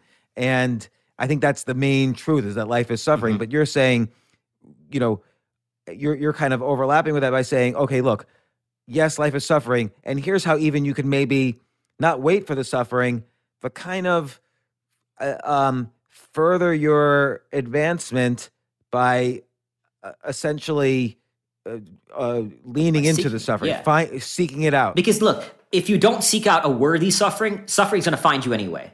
You're going to suffer in life. Like you said, everybody suffers. So you get to decide. The question to always ask is not which passion do you want to follow, but which struggle are you willing to endure? Because you're going to suffer one way or the other. Any crossroads in life, any crossroads. I could work this job I hate or start a business. I could go to college or not go to college. I could be in this relationship or be single.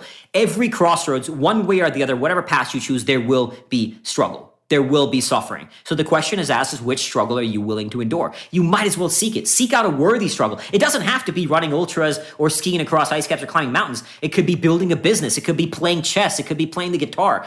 It could be raising a child. Like, whatever the path is, anything worthwhile, you're going to struggle. So the whole essence of what I want to do is seek out a worthy struggle, a struggle worthy of who you are and who you want to be. Like, that's your path. Because when you find, live, and love that worthy struggle, it's in that journey that there is bliss. Like, you're going to suffer, but when you embrace it, and when you not just embrace it, embracing it is kind of step one. Step two is seeking it. Like, seeking it, your version of it. It doesn't have to be running. And I think it's important what you said.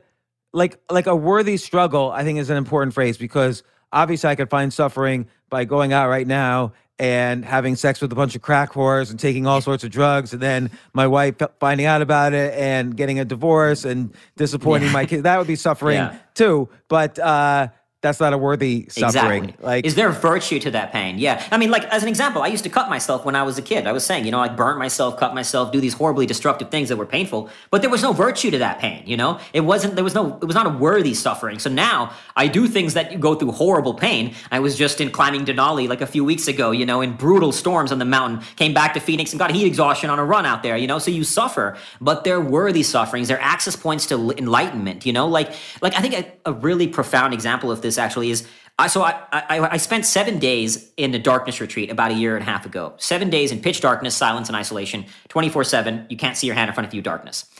And when I came out of the darkness, this was one of the most profound experiences of my life.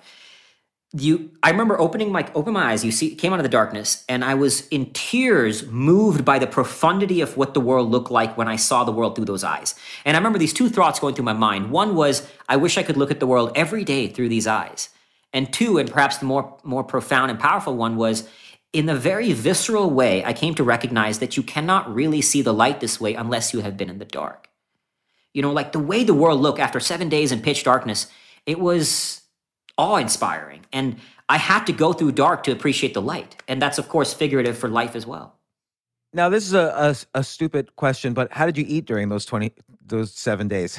So they have these places like the Darkness Retreat where 3 times a day, in this particular one in Germany that I did, you could choose either water, smoothies, or food. I chose smoothies. So 3 times a day, they bring a smoothie and they put it in the hallway outside your room. And the hallway's pitch dark too. And they ring a little bell. I mean, it was literally like Pavlov's dogs. The bell was like suddenly salivating. And it's the only novelty that you experience in that moment, right? So they ring a bell and then you kind of go out, you grab your smoothie, you drink it, put it back in there. So 3 times a day, they would bring the smoothie to you.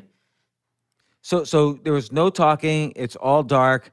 And were you meditating during the 7 days? Yeah, you experience these sort of DMT-induced psychedelic hallucinations. So a lot of time, there's obviously nothing to do, right? One of the draws to it. Have you heard of like the Vipassana silent retreats? Yeah. I was about to ask you if this was a Vipassana. So it sounds like a variant of it. Exactly. So originally, what drew me to it is, as I mentioned earlier, that when I went through with my divorce, I broke my sobriety. And I struggled with that. And when I broke my sobriety, like everything, I do it hard. So we're talking like downing bottles for days on end.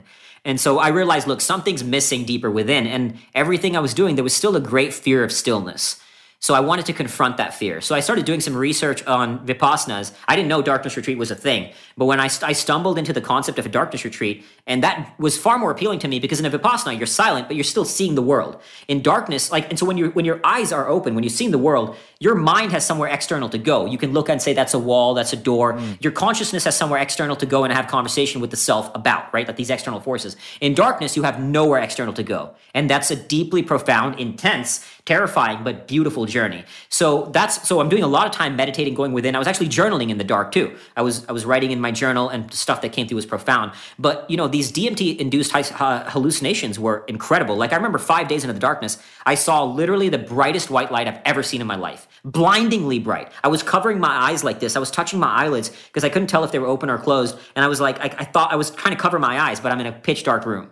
And that was one of many other examples. I had another day where I was lying on my bed and my arm felt like it was locked out like this, like in a claw shape. And I was seeing these red and green lights that looked like the universe just moving through. And I had no sense of time, right? So it could have been hours that I was in there and just, again, tearing up in this depth of intensity. And I remember every time the lights fade, I would go, please God, help me go deeper. And they would come back.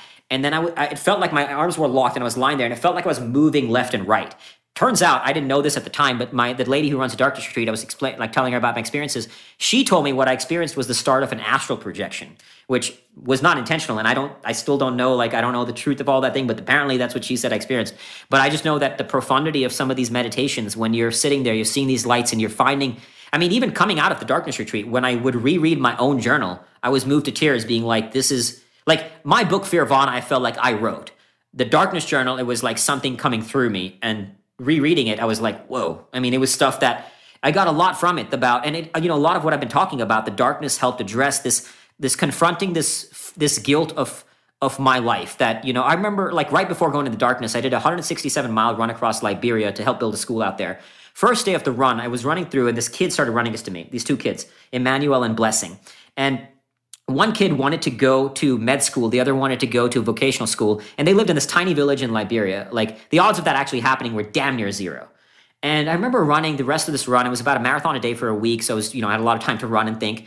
And I was like, why did they were born with, what was the difference between me and that kid?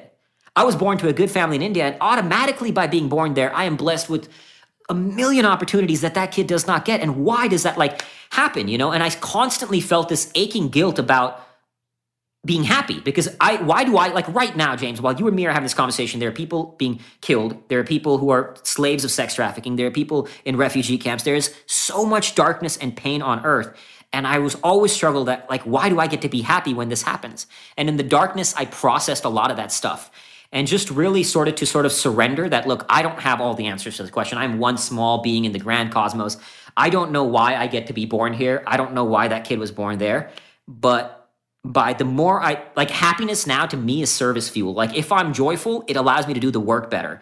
And so it's on me to experience that. It's on me to use that, because the more I delve deeper and deeper and deeper into guilt, and that's what eventually had me break my sobriety, I was driving myself to too much darkness. Like I said, the guilt worked until it didn't. That's why I changed that poster from saying this should have been you to earn this life to honor his death, earn this life, because I was going too far into the darkness and I had to balance that with some light. You know, it's I know I'm all over, but kind of looking at this I like this concept of honor this. Yeah.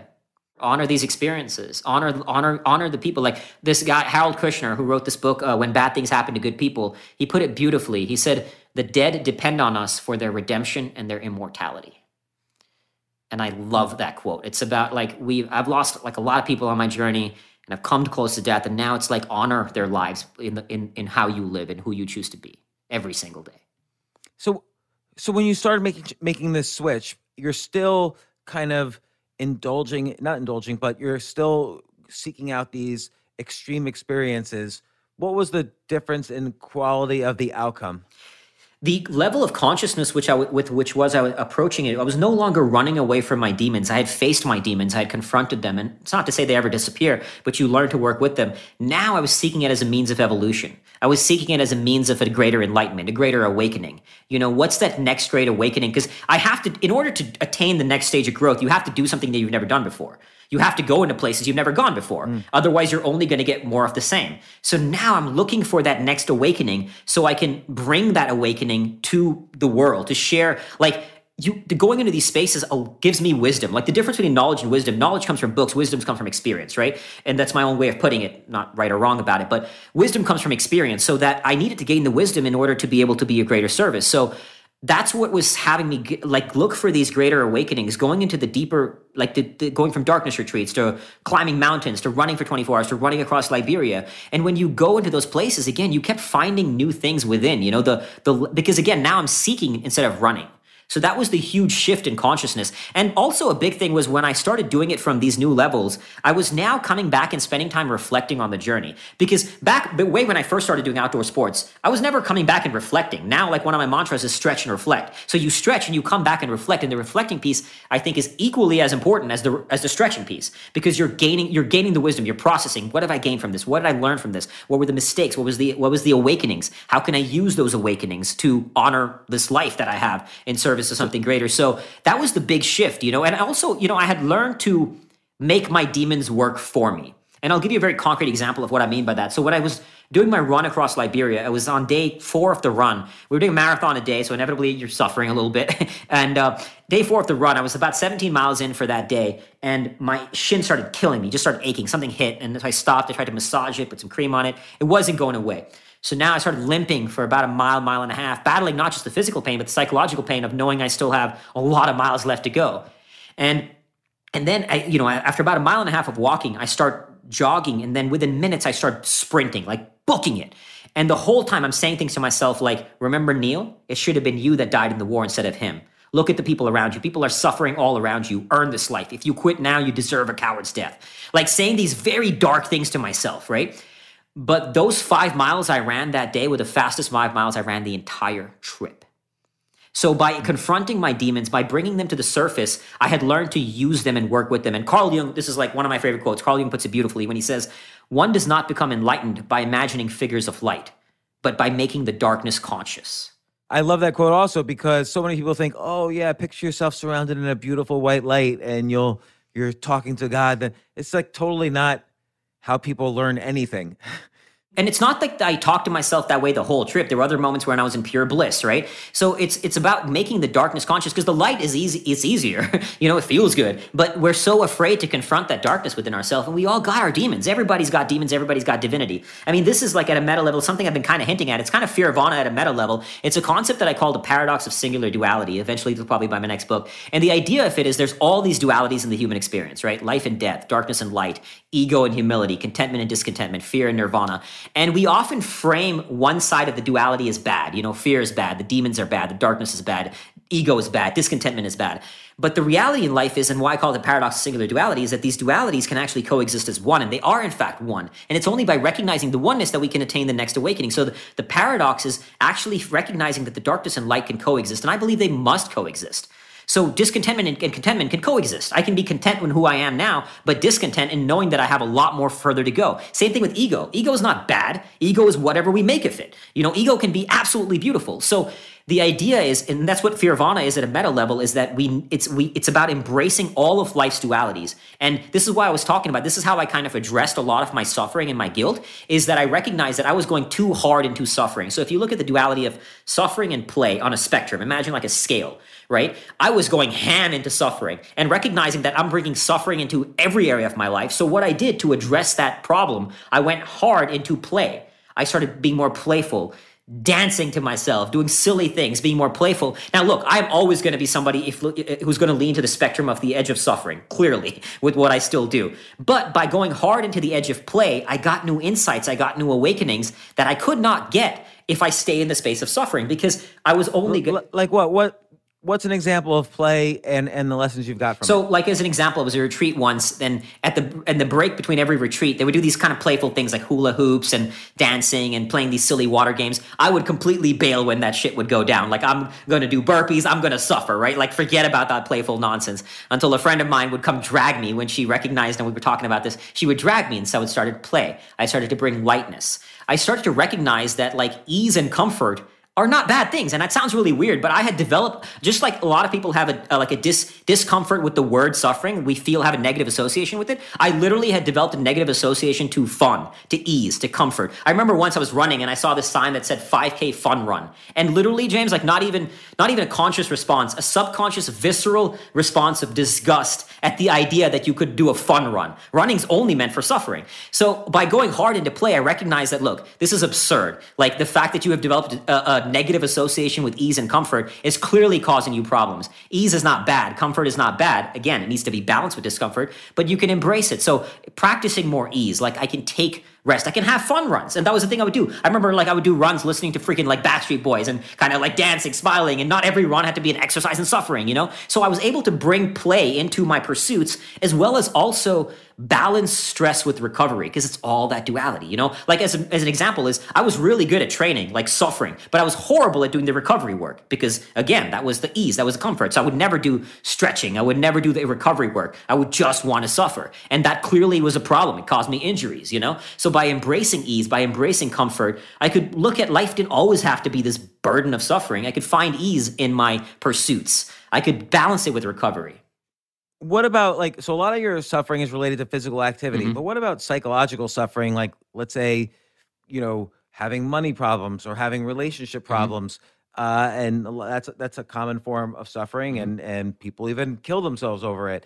Is that something you ever seek out? Like, okay, I'm going to have money problems now, or I'm going to have, I'm going to buy something I can't afford and suffer through trying to afford it, or I'm going to get into a relationship that, I don't know, probably might not be good for me. And I don't know, what's like a worthy struggle of psychological suffering? What have you done? What stretches have you done in that area? I push myself mentally in terms of like looking for the next awakening. Like building my business is a mental challenge for me. Building a business is a huge mental challenge. Meditating for hours on end. It's going to a darkness retreat. Yeah, I mean, that. Yeah, meditation is people don't realize this, and I'm sure you do, but as you've described, meditation is not meant to be pleasant. Yeah. It is actually meant to be suffering. Like people think, oh, I'm going to sit in the lotus position and feel peaceful. They don't realize the lotus position cuts off the blood to your lower legs. You will be in massive pain after about a half hour if you're sitting in the lotus position. That's what it's meant for. Yeah. It's not a peaceful position. No, it's uncomfortable. And you're sitting still with your thoughts. That can be hard. So like the darkness retreat was a great example of seeking out psychological and spiritual struggle, right? Like a different context. But why I love physical struggle is the only one that taps into mind, body, and spirit, all of them. Like when I was in the darkness, so the first 3 days in the darkness, I was doing like burpees and push-ups and stuff. And then I'd set a rule for myself that I was recognizing that I was using the physical suffering as a way to escape stillness. So I set a rule that I'm not going to do it anymore. But why I love physical suffering generally is that when you're suffering, when you do a 24-hour run, you are going into spaces where your mind and spirit are suffering deeply. And physical suffering taps into all areas that nothing else can. Like when I'm sitting in the darkness, I'm not suffering physically. When I'm building a business, I'm not suffering physically. I may be suffering mentally, perhaps not spiritually, perhaps spiritually, but physical taps into all three of those, especially endurance sports, which is why I love endurance sports, because when you do a long run, like within a 24-hour run or a climb of Denali, it becomes like a microcosm of the entire human experience. You experience absolute pain, absolute pleasure, and everything in between. And so endurance sports are a way for me to tap into not just physical suffering, of course that is there, but mental and spiritual as well. And you find something every time. Like there's deep, profound lessons about who we are and what we're capable of when we go into those spaces. So let me take two examples. Let's say you have a house and all your possessions are in it and the house burns down. That's a form of suffering. Obviously, all your possessions and things that you're emotionally tied to disappear. But I could see leaning into that and saying, okay, it's a new start on life. I'm going to take what lessons I can from this and learn from it and process it and move on. And then there's a type of suffering where, let's say you're starting a business. Let's say you have a partner and God forbid your partner betrays you, steals all the money from the business shuts down, and let's say you've poured 10 years of your life and all your money into this business and now it's gone because of someone else that you could quite correctly blame. And I mean, there's some responsibility to you too, because you let him, there's always some involvement as well. You let him do something or her, but how do you deal with a suffering like that where it's happened, it's something that you've poured your heart into, and then and for circumstances somewhat out of your control, not completely, you suffer. Yeah. So as opposed to choosing to go to a retreat or go on a run. Yeah. So there's the suffering we choose and suffering we don't choose. And those are inevitably much harder. Like I recognize every single day on Denali, I was like, I get to be here. It's a luxury to choose your suffering, totally a first world luxury to be able to choose it. So when it comes to the suffering you don't choose, and these kind of things happen, it's at first it's important to allow yourself to feel what you feel. I think a big things that I see often happen is like, don't worry, don't stress, just move on, just jump, like, don't feel sad. We say don't feel what you feel, and it's really important to feel it and then go into the darkness of it. I'll give you a very concrete example of this. So I was working with a friend of mine, and she had gone through some pretty horrific trauma as a child. And we talked, and just because I'm going to offer a caveat before I go here, because it's going to sound kind of messed up, but she was ready to go to these spaces that I'm about to point out, because we had done a lot of work in awareness. And so we were talking more about this. And I asked her, I said to her at one point, what if you deserved what you went through? And she literally goes, whoa. Like, that's a messed up thing to say to somebody. What if you deserve this trauma that you went through? She didn't tell me specifically what she went through, because it didn't matter, the content of it. And I can only imagine, one can only guess, right? Like, she was a woman who went through a trauma horrific shit as a child. And so I said, what if you deserved it? And she goes, whoa. And she had never, like, everybody would tell her, you don't deserve it. But see, and I asked her, did a part of you feel like you deserve it? And she goes, yes. I said, did a part of you feel guilty for it? She goes, yes. I said, good, confront those parts. That night, she sent me a text, word for word, fuck you, Akshay. Because it sent her into some very dark spaces within herself to feel like, because I said, let's go there. If you did deserve it, what does that mean about you? What does that mean about humanity? What does that mean about God? Go to those spaces. Spend some time in those spaces. Get to the darkness of it, and then you'll find something on the other side. After coming out for the first time in her entire life, she'd been married like 25 years, she shared what happened with her husband. And her husband's now the only person who knows. I said, you don't have to share. I don't care about sharing it with me, because the content of it didn't matter. But she shared what happened, because by confronting the darkness of it, she was able to find lessons and go and come out into the light of it. So the point in all of this is, when you have this suffering that you don't choose, allow yourself to go into those spaces, feel what you feel as a result of it, go into the darkness of it, and then you can look for, what did I learn from it? What can I do with it? How can I use it as a means to evolve forward? I guess the whole thing is that, like, even in the business example I described to you, I caught myself saying, here's a case where you could blame someone, but obviously some of it is your responsibility. But that's speaking to an adult. Maybe what happened to her happened when she was 2 years old, 3 years old, 4 years old. And then it's hard to say, like, how does she ask herself if she deserved it when she's that age? I mean, at this point, she was an adult, but what I was saying to her was, when you're in that, like, whatever that means for you about and in a great way, simply like journaling, nothing fancy, right? Journaling or meditating on it, just journal, allow yourself to free flow on like what that means to, if some part of you believes you deserve it, explore that part. Don't run. Everybody will say, don't feel guilty. It's not your fault. Obviously, you don't deserve it. And morally, like, of course, like, it sounds like a very messed up thing to say to somebody who went through horrific trauma. What if you deserved it, right? But the thing is, the only reason I asked her that, because I knew that some part of her did feel it. So I just wanted her to explore that part, because only, like Carl Jung said, you know, you have to make that. And another favorite quote of mine from Carl Jung, he says, until you make the unconscious conscious, it will direct your life and you will call it fate.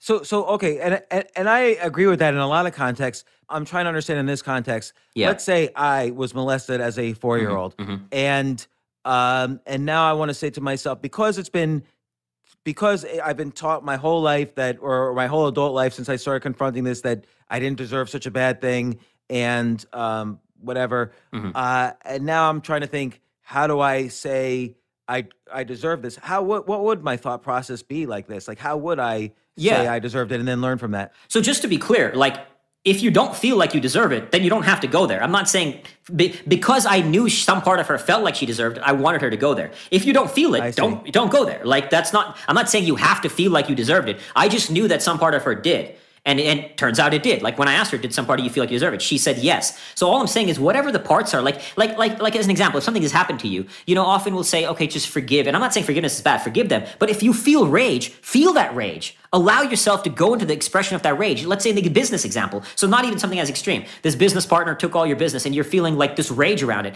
Like, go in there. Maybe you're feeling like, fuck this guy. I hate this guy. This was messed up. Just go into the rage. Go feel that rage fully. Then you can say, now you've made that unconscious conscious. Now it's not controlling you. It's not determining your fate. Instead, you've brought it to the surface and you can channel it. You can use it. You can say, okay, cool. It's happened. I'm allowing myself to feel the rage. And now what am I going to do with it? I learn from it. I can take responsibility from it. And this, that, the other thing. And you can process it to move forward. You know, but you can explore. The thing is, like, training in the emotions that you are avoiding. So for example, like, I still to this day, from time to time, will watch war movies knowing they make me cry.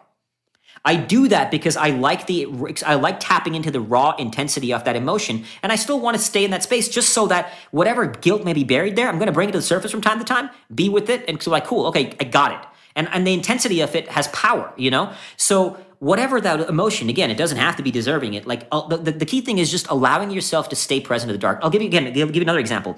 I was doing an interview a little while ago. I was blessed to do an interview with Dr. Drew, and somebody had called in and they were talking about, like, the PTSD they went through with the Boston bombing. And so Dr. Drew was providing some answers. I was providing some answers. And then we were talking a little bit. And I said, you know, like, the next time you feel some of these triggers of PTSD show up, I just want you to kind of be with it and notice it. And she said, but that's really hard. I said, I know it's really hard, but you can't avoid that. Like, she wanted to get to the other side of the PTSD without facing and I understand, of course, like, it's not like to blame her. Like, it sucks being in the shittiness of that feeling, of the anxiety, but you have to face that anxiety. You have to face that darkness to come out on the other side of it.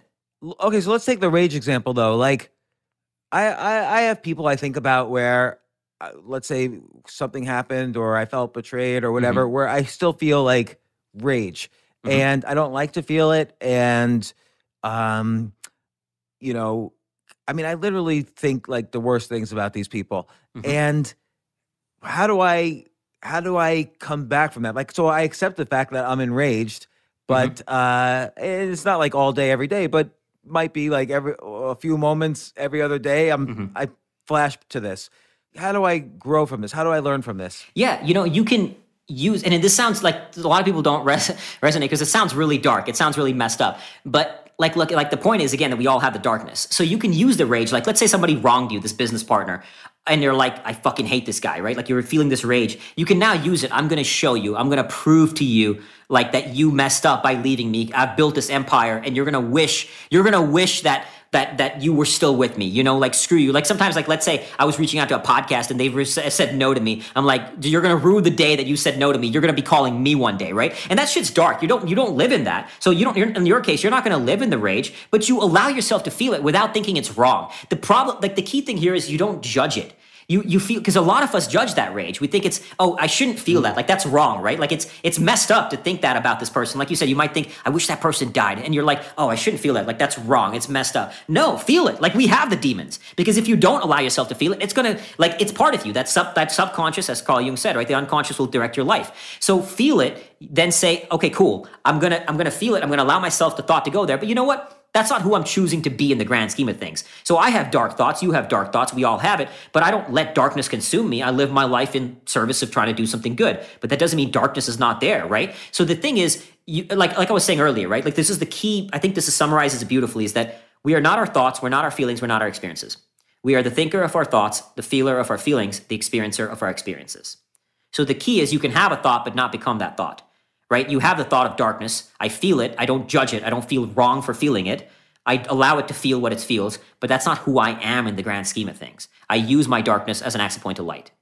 But I feel like sometimes this darkness could be addictive, like this rage. Could be. Absolutely. Just like alcohol can be. Controlled rage is beautiful. Yeah. Right. So how again do you how do you balance it? So I see the beginnings of it where you say like I'm going to prove to you this, like, and that's kind of starting to move in a positive direction. Yeah.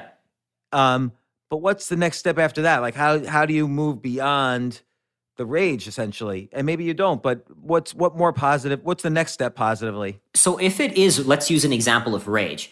Just like you train your bicep, if you want your bicep to get stronger, you train it. If it is rage, practice rage. Go into spaces of rage consciously instead of letting them unconsciously show up. So people with anger issues, like they'll respond to a situation, like a situation will happen, they'll react with anger. So if it is rage that is the challenging emotion, like for me it was guilt, so I consciously trained in guilt. I would watch war movies, put myself in a state of guilt, be with it, journal about it, process it, then now it's sidelined. So if it is rage, train in the emotion just like you train a muscle.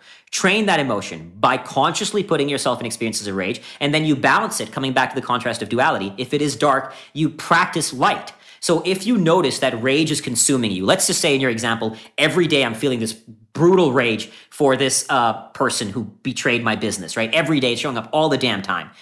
I would spend some time, here's how I would address it, like very practically. I would spend some time consciously putting myself in the rage. All right, let me now, instead of letting it just show up because some X thing happened in the environment, let me like practice it. So let me spend, like I'm going to like schedule out all this time on my weekend and go into rage. I'm going to feel it. I'm going to process it. I'm going to journal it. I'm going to be with it, all that good stuff, and bring out stuff that hadn't shown up before. And you only do that by being still.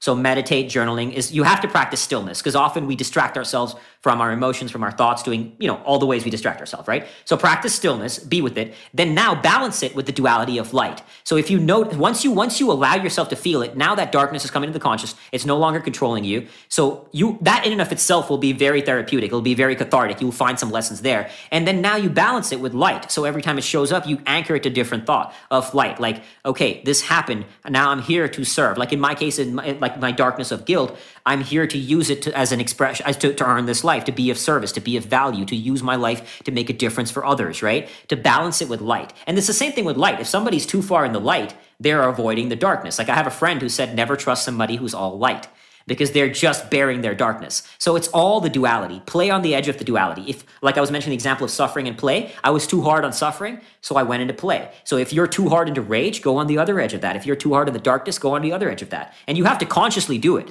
That's like, you have to consciously will yourself onto that other edge. And in time, like this is the standard how neuroscience works with our brain, right? Like neurons are fired where they're wired together, but you do that by first having to consciously engage it, and then it becomes more habitual. Does that make sense? Right. So you get into the rage, and then, so what you're basically saying is that you want to kind of link the neurons of darkness and light together. Let's just metaphorically call it, so that when you get into this point where these dark neurons are being activated, you want some sort of association so that the light starts to trigger as opposed to just more darkness. So while you're in, let's say, a moment of rage, or you're running or whatever, you want to link it, find some way to link it to something positive. So, okay, this person said X about me, that I would be a failure all my life. And so I'm angry about that. I'm going to prove it to you, which is still kind of anger. But if you do sort of say, look, here are the people I have actually helped, and exactly. I don't need to have my life ruled by what this person said or did or whatever. Like I could overcome this and then it'll be a great thing. Then that's kind of kind of linking the two together, but giving you a tool for the future when confronted with the next kind of darkness, that these light neurons start to trigger. Am I accurate? Very much so. And just to be clear, though, step one is first allow yourself to feel the dark. Like, don't run away from it. So feel it fully. And then, like what I was saying, all those things earlier. And then, yeah, you tie it into the light. You use it. You channel it. And then, you can start showing just the standard, like, compassion, like Buddhism, like meditate, compassion meditation, showing forgiveness. All that stuff is beautiful as well, right? But those things are not band-aids for the dark thoughts, and they should not be. And if they are, they can be destructive, is the point that I want to really make clear. Like, feel it and then anchor it to the light. I think that's really important. Like I just remember, like, speaking of compassion meditation, I remember one time, this is in the 90s, I had a partner that I was really just sort of angry at, and I was trying not to be angry at him because we were partners, and this is like the mid-90s. And so I would do a compassion meditation that I would, sit still, and I would picture him showered with light and picture the best for him, but it wasn't necessarily true to me. I was really angry at this person. So it's sort of like you have to feel the anger and then acknowledge, look, I'm angry at this person, but it's probably a good thing, a good exercise for me, selfishly, to wish him the best. Like, that's the running 20 miles part, is wishing someone I can't stand the best. And believe me, and really sincerely meaning it. It is. It's extremely hard. And to that point, that's the hard part. Like, I think is that, especially when in our personal growth, we feel so wrong about feeling those thoughts of darkness, is like, let yourself, it's okay. Like, we're all kind of messed up in the head, embrace that. Like, don't judge the thought that shows up. Once you do that, that's like the stepping stone. So I call this the second dart syndrome. So this is a concept I address in Fearvana and another Buddha. So the Buddha said, we're all stabbed by the two darts of suffering.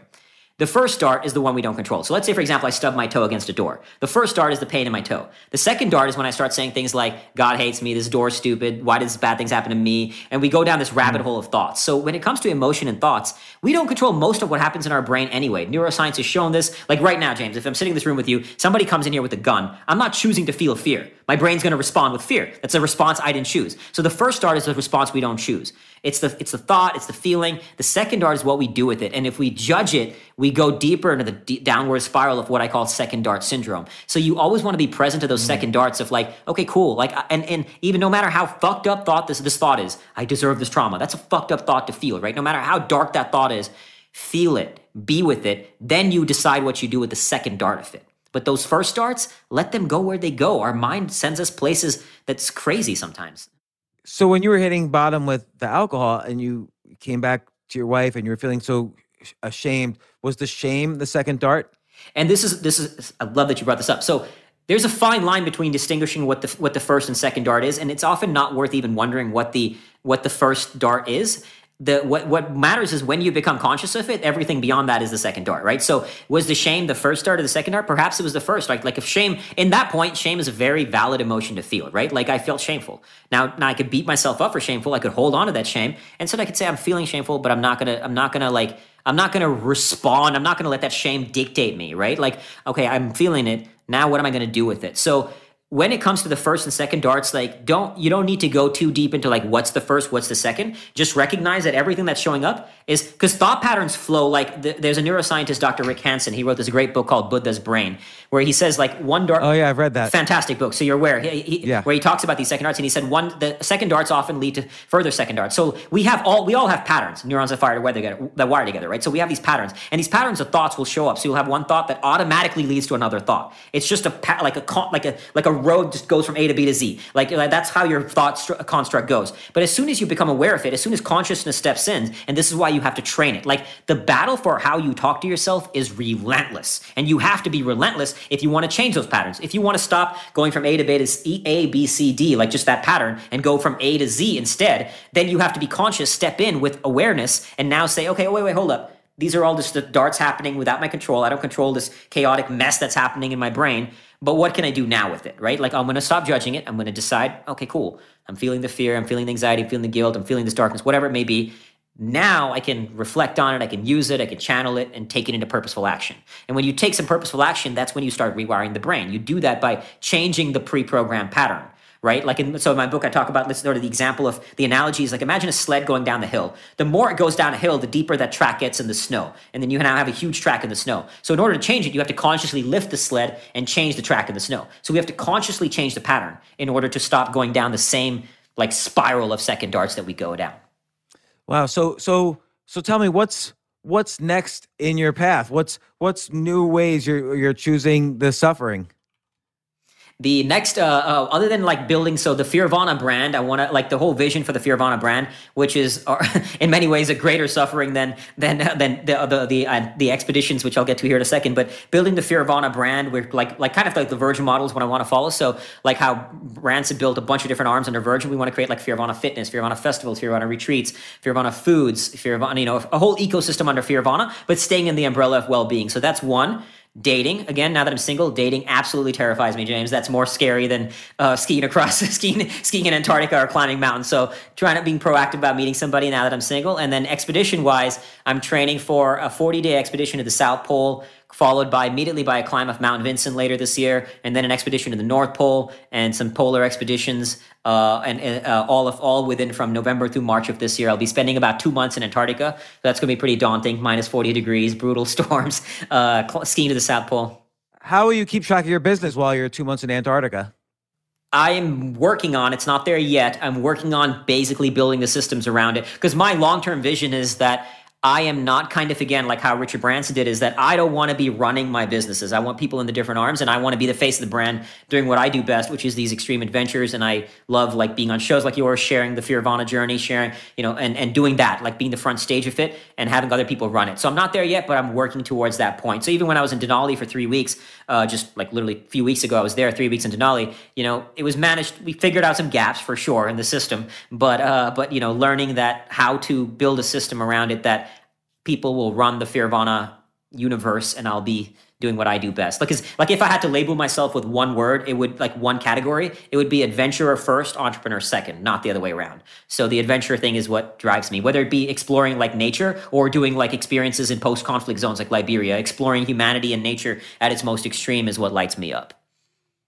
You should do the Fearvana tour. So like, okay, this week we're doing the Darkness Retreat in Germany. This week, we're going to Antarctica for a month. This time, we're going to go climb the tallest mountain in North America. Take people on a Fearvana journey. Charge like, okay, you could say, look, I'm only taking people on who are going to be dedicated for a year. So however it is, and it costs, $100,000, like some outrageous price. And because you're curating an intense life experience for them that they're going to remember forever. Like, so that's one idea. And then another thing you could do for those people who don't want to spend the $100,000 and have it all set up for them, you can write a book, an ancillary book to Fearvana, which is the Fearvana tour, like recommended experiences to achieve Fearvana. Love that. And basically make the Whole Earth catalog was this kind of like catalog of things and experiences in the 70s or 60s for people who wanted to live a more organic life. You're gonna write the Fearvana, catalog or tour guide or whatever, where you kind of give people a choice of like 100 different experiences that they could pick and choose to do on their own. I love that. That's very cool. That's really cool. I love that idea. And that kind of like, it reminds me of so the long-term vision of Fearvana, like the big flagship thing that I want to create, this will be post like in 2023 because I have some big expeditions coming up before that, is creating a Fearvana Journeys platform. So I want to get in the tech startup world where we're going to create and I have much smarter friends than me in tech startup, where we're going to create a platform that's like basically like a video game that interacts with the real world, but people are the characters. So Fearvana Journeys this is a platform, like it's a tech thing. It's using technology to help people find, live, and love their worthy struggle. So how to essentially creating a video game for each person to live their life, but they're the character in their own video game. So I don't know if you remember like Pokemon Go, where they're using augmented reality and stuff like that. But unlike Pokemon Go, where we're just finding eggs, like it's like you're playing the video game of your own life to live your own hero's journey. So that's like the long term of what I want to get into. And so it reminded me of what you're saying, because like creating these curated journeys, and then part of it is like helping people live their own worthy struggle, because it doesn't have to be climbing mountains. But I love what you said, and I'm going to incorporate that as well as we grow. But that's like the flagship thing I want to create, is getting into the tech startup world and helping people find, live, and love their own worthy struggle, because I think that's what the path to happiness is, right? I love that. Okay, I have an idea for a card game. So you have all the Fearvana type of experiences, like, oh, you're going to do a 2,700 mile polar expedition in Antarctica, or you're going to climb Mount Denali. And let's say you have 200 of these. You make them into cards where you describe the experience, you have some photos, whatever. And now, let's say people are gonna let's say 4 or 5 people are playing it. Each person picks 2 cards.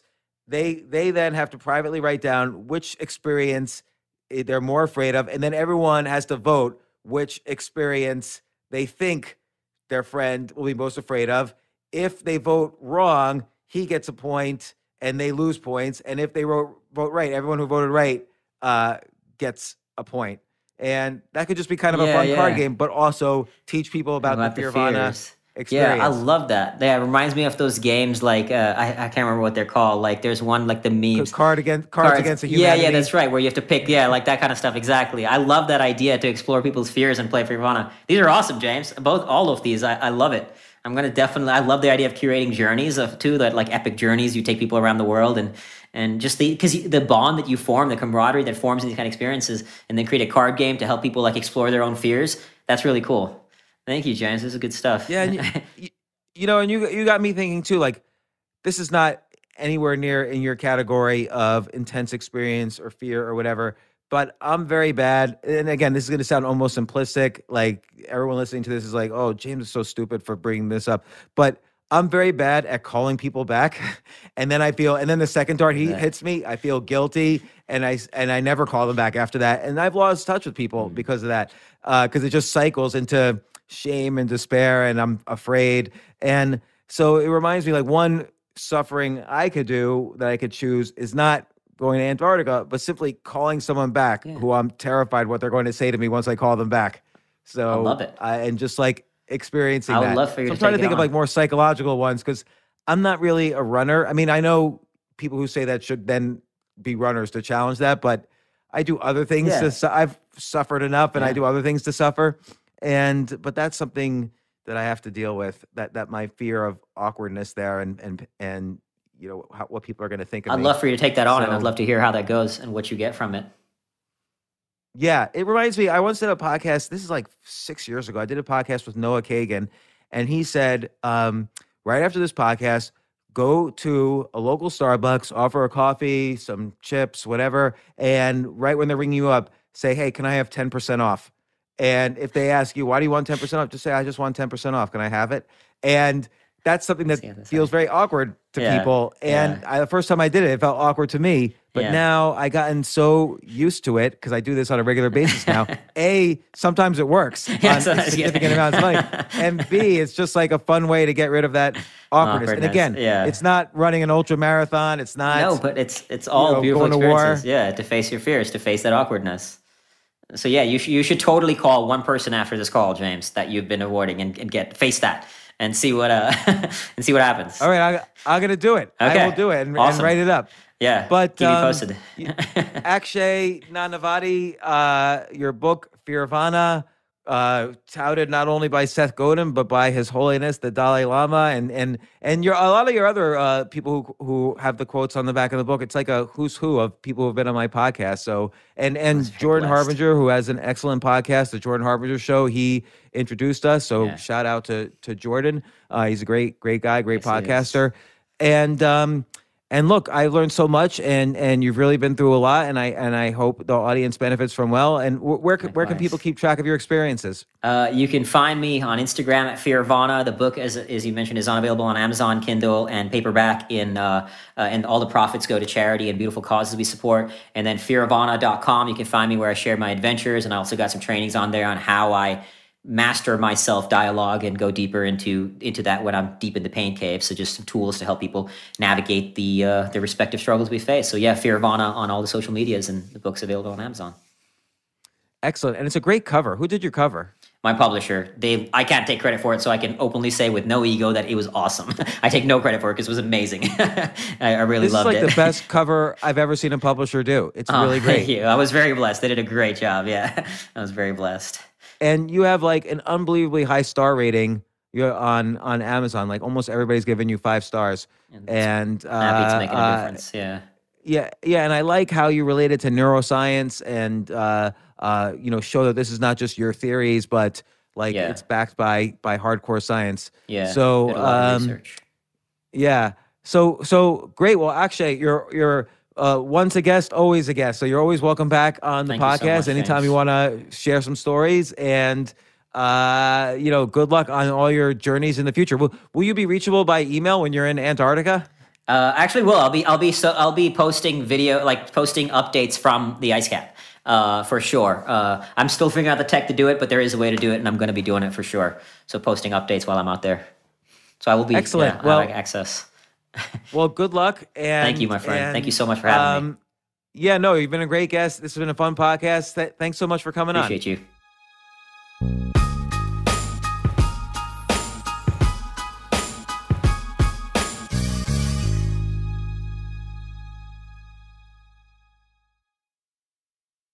Luxury is meant to be livable. Discover the new leather collection at Ashley with premium quality leather sofas, recliners, and more, all built to last. No matter how many spills, scuffs, or pet-related mishaps come its way, the leather collection at Ashley is made with the durability you need for the whole family. Shop the new leather collection at Ashley and find chairs starting at $499.99 and sofas at $599.99.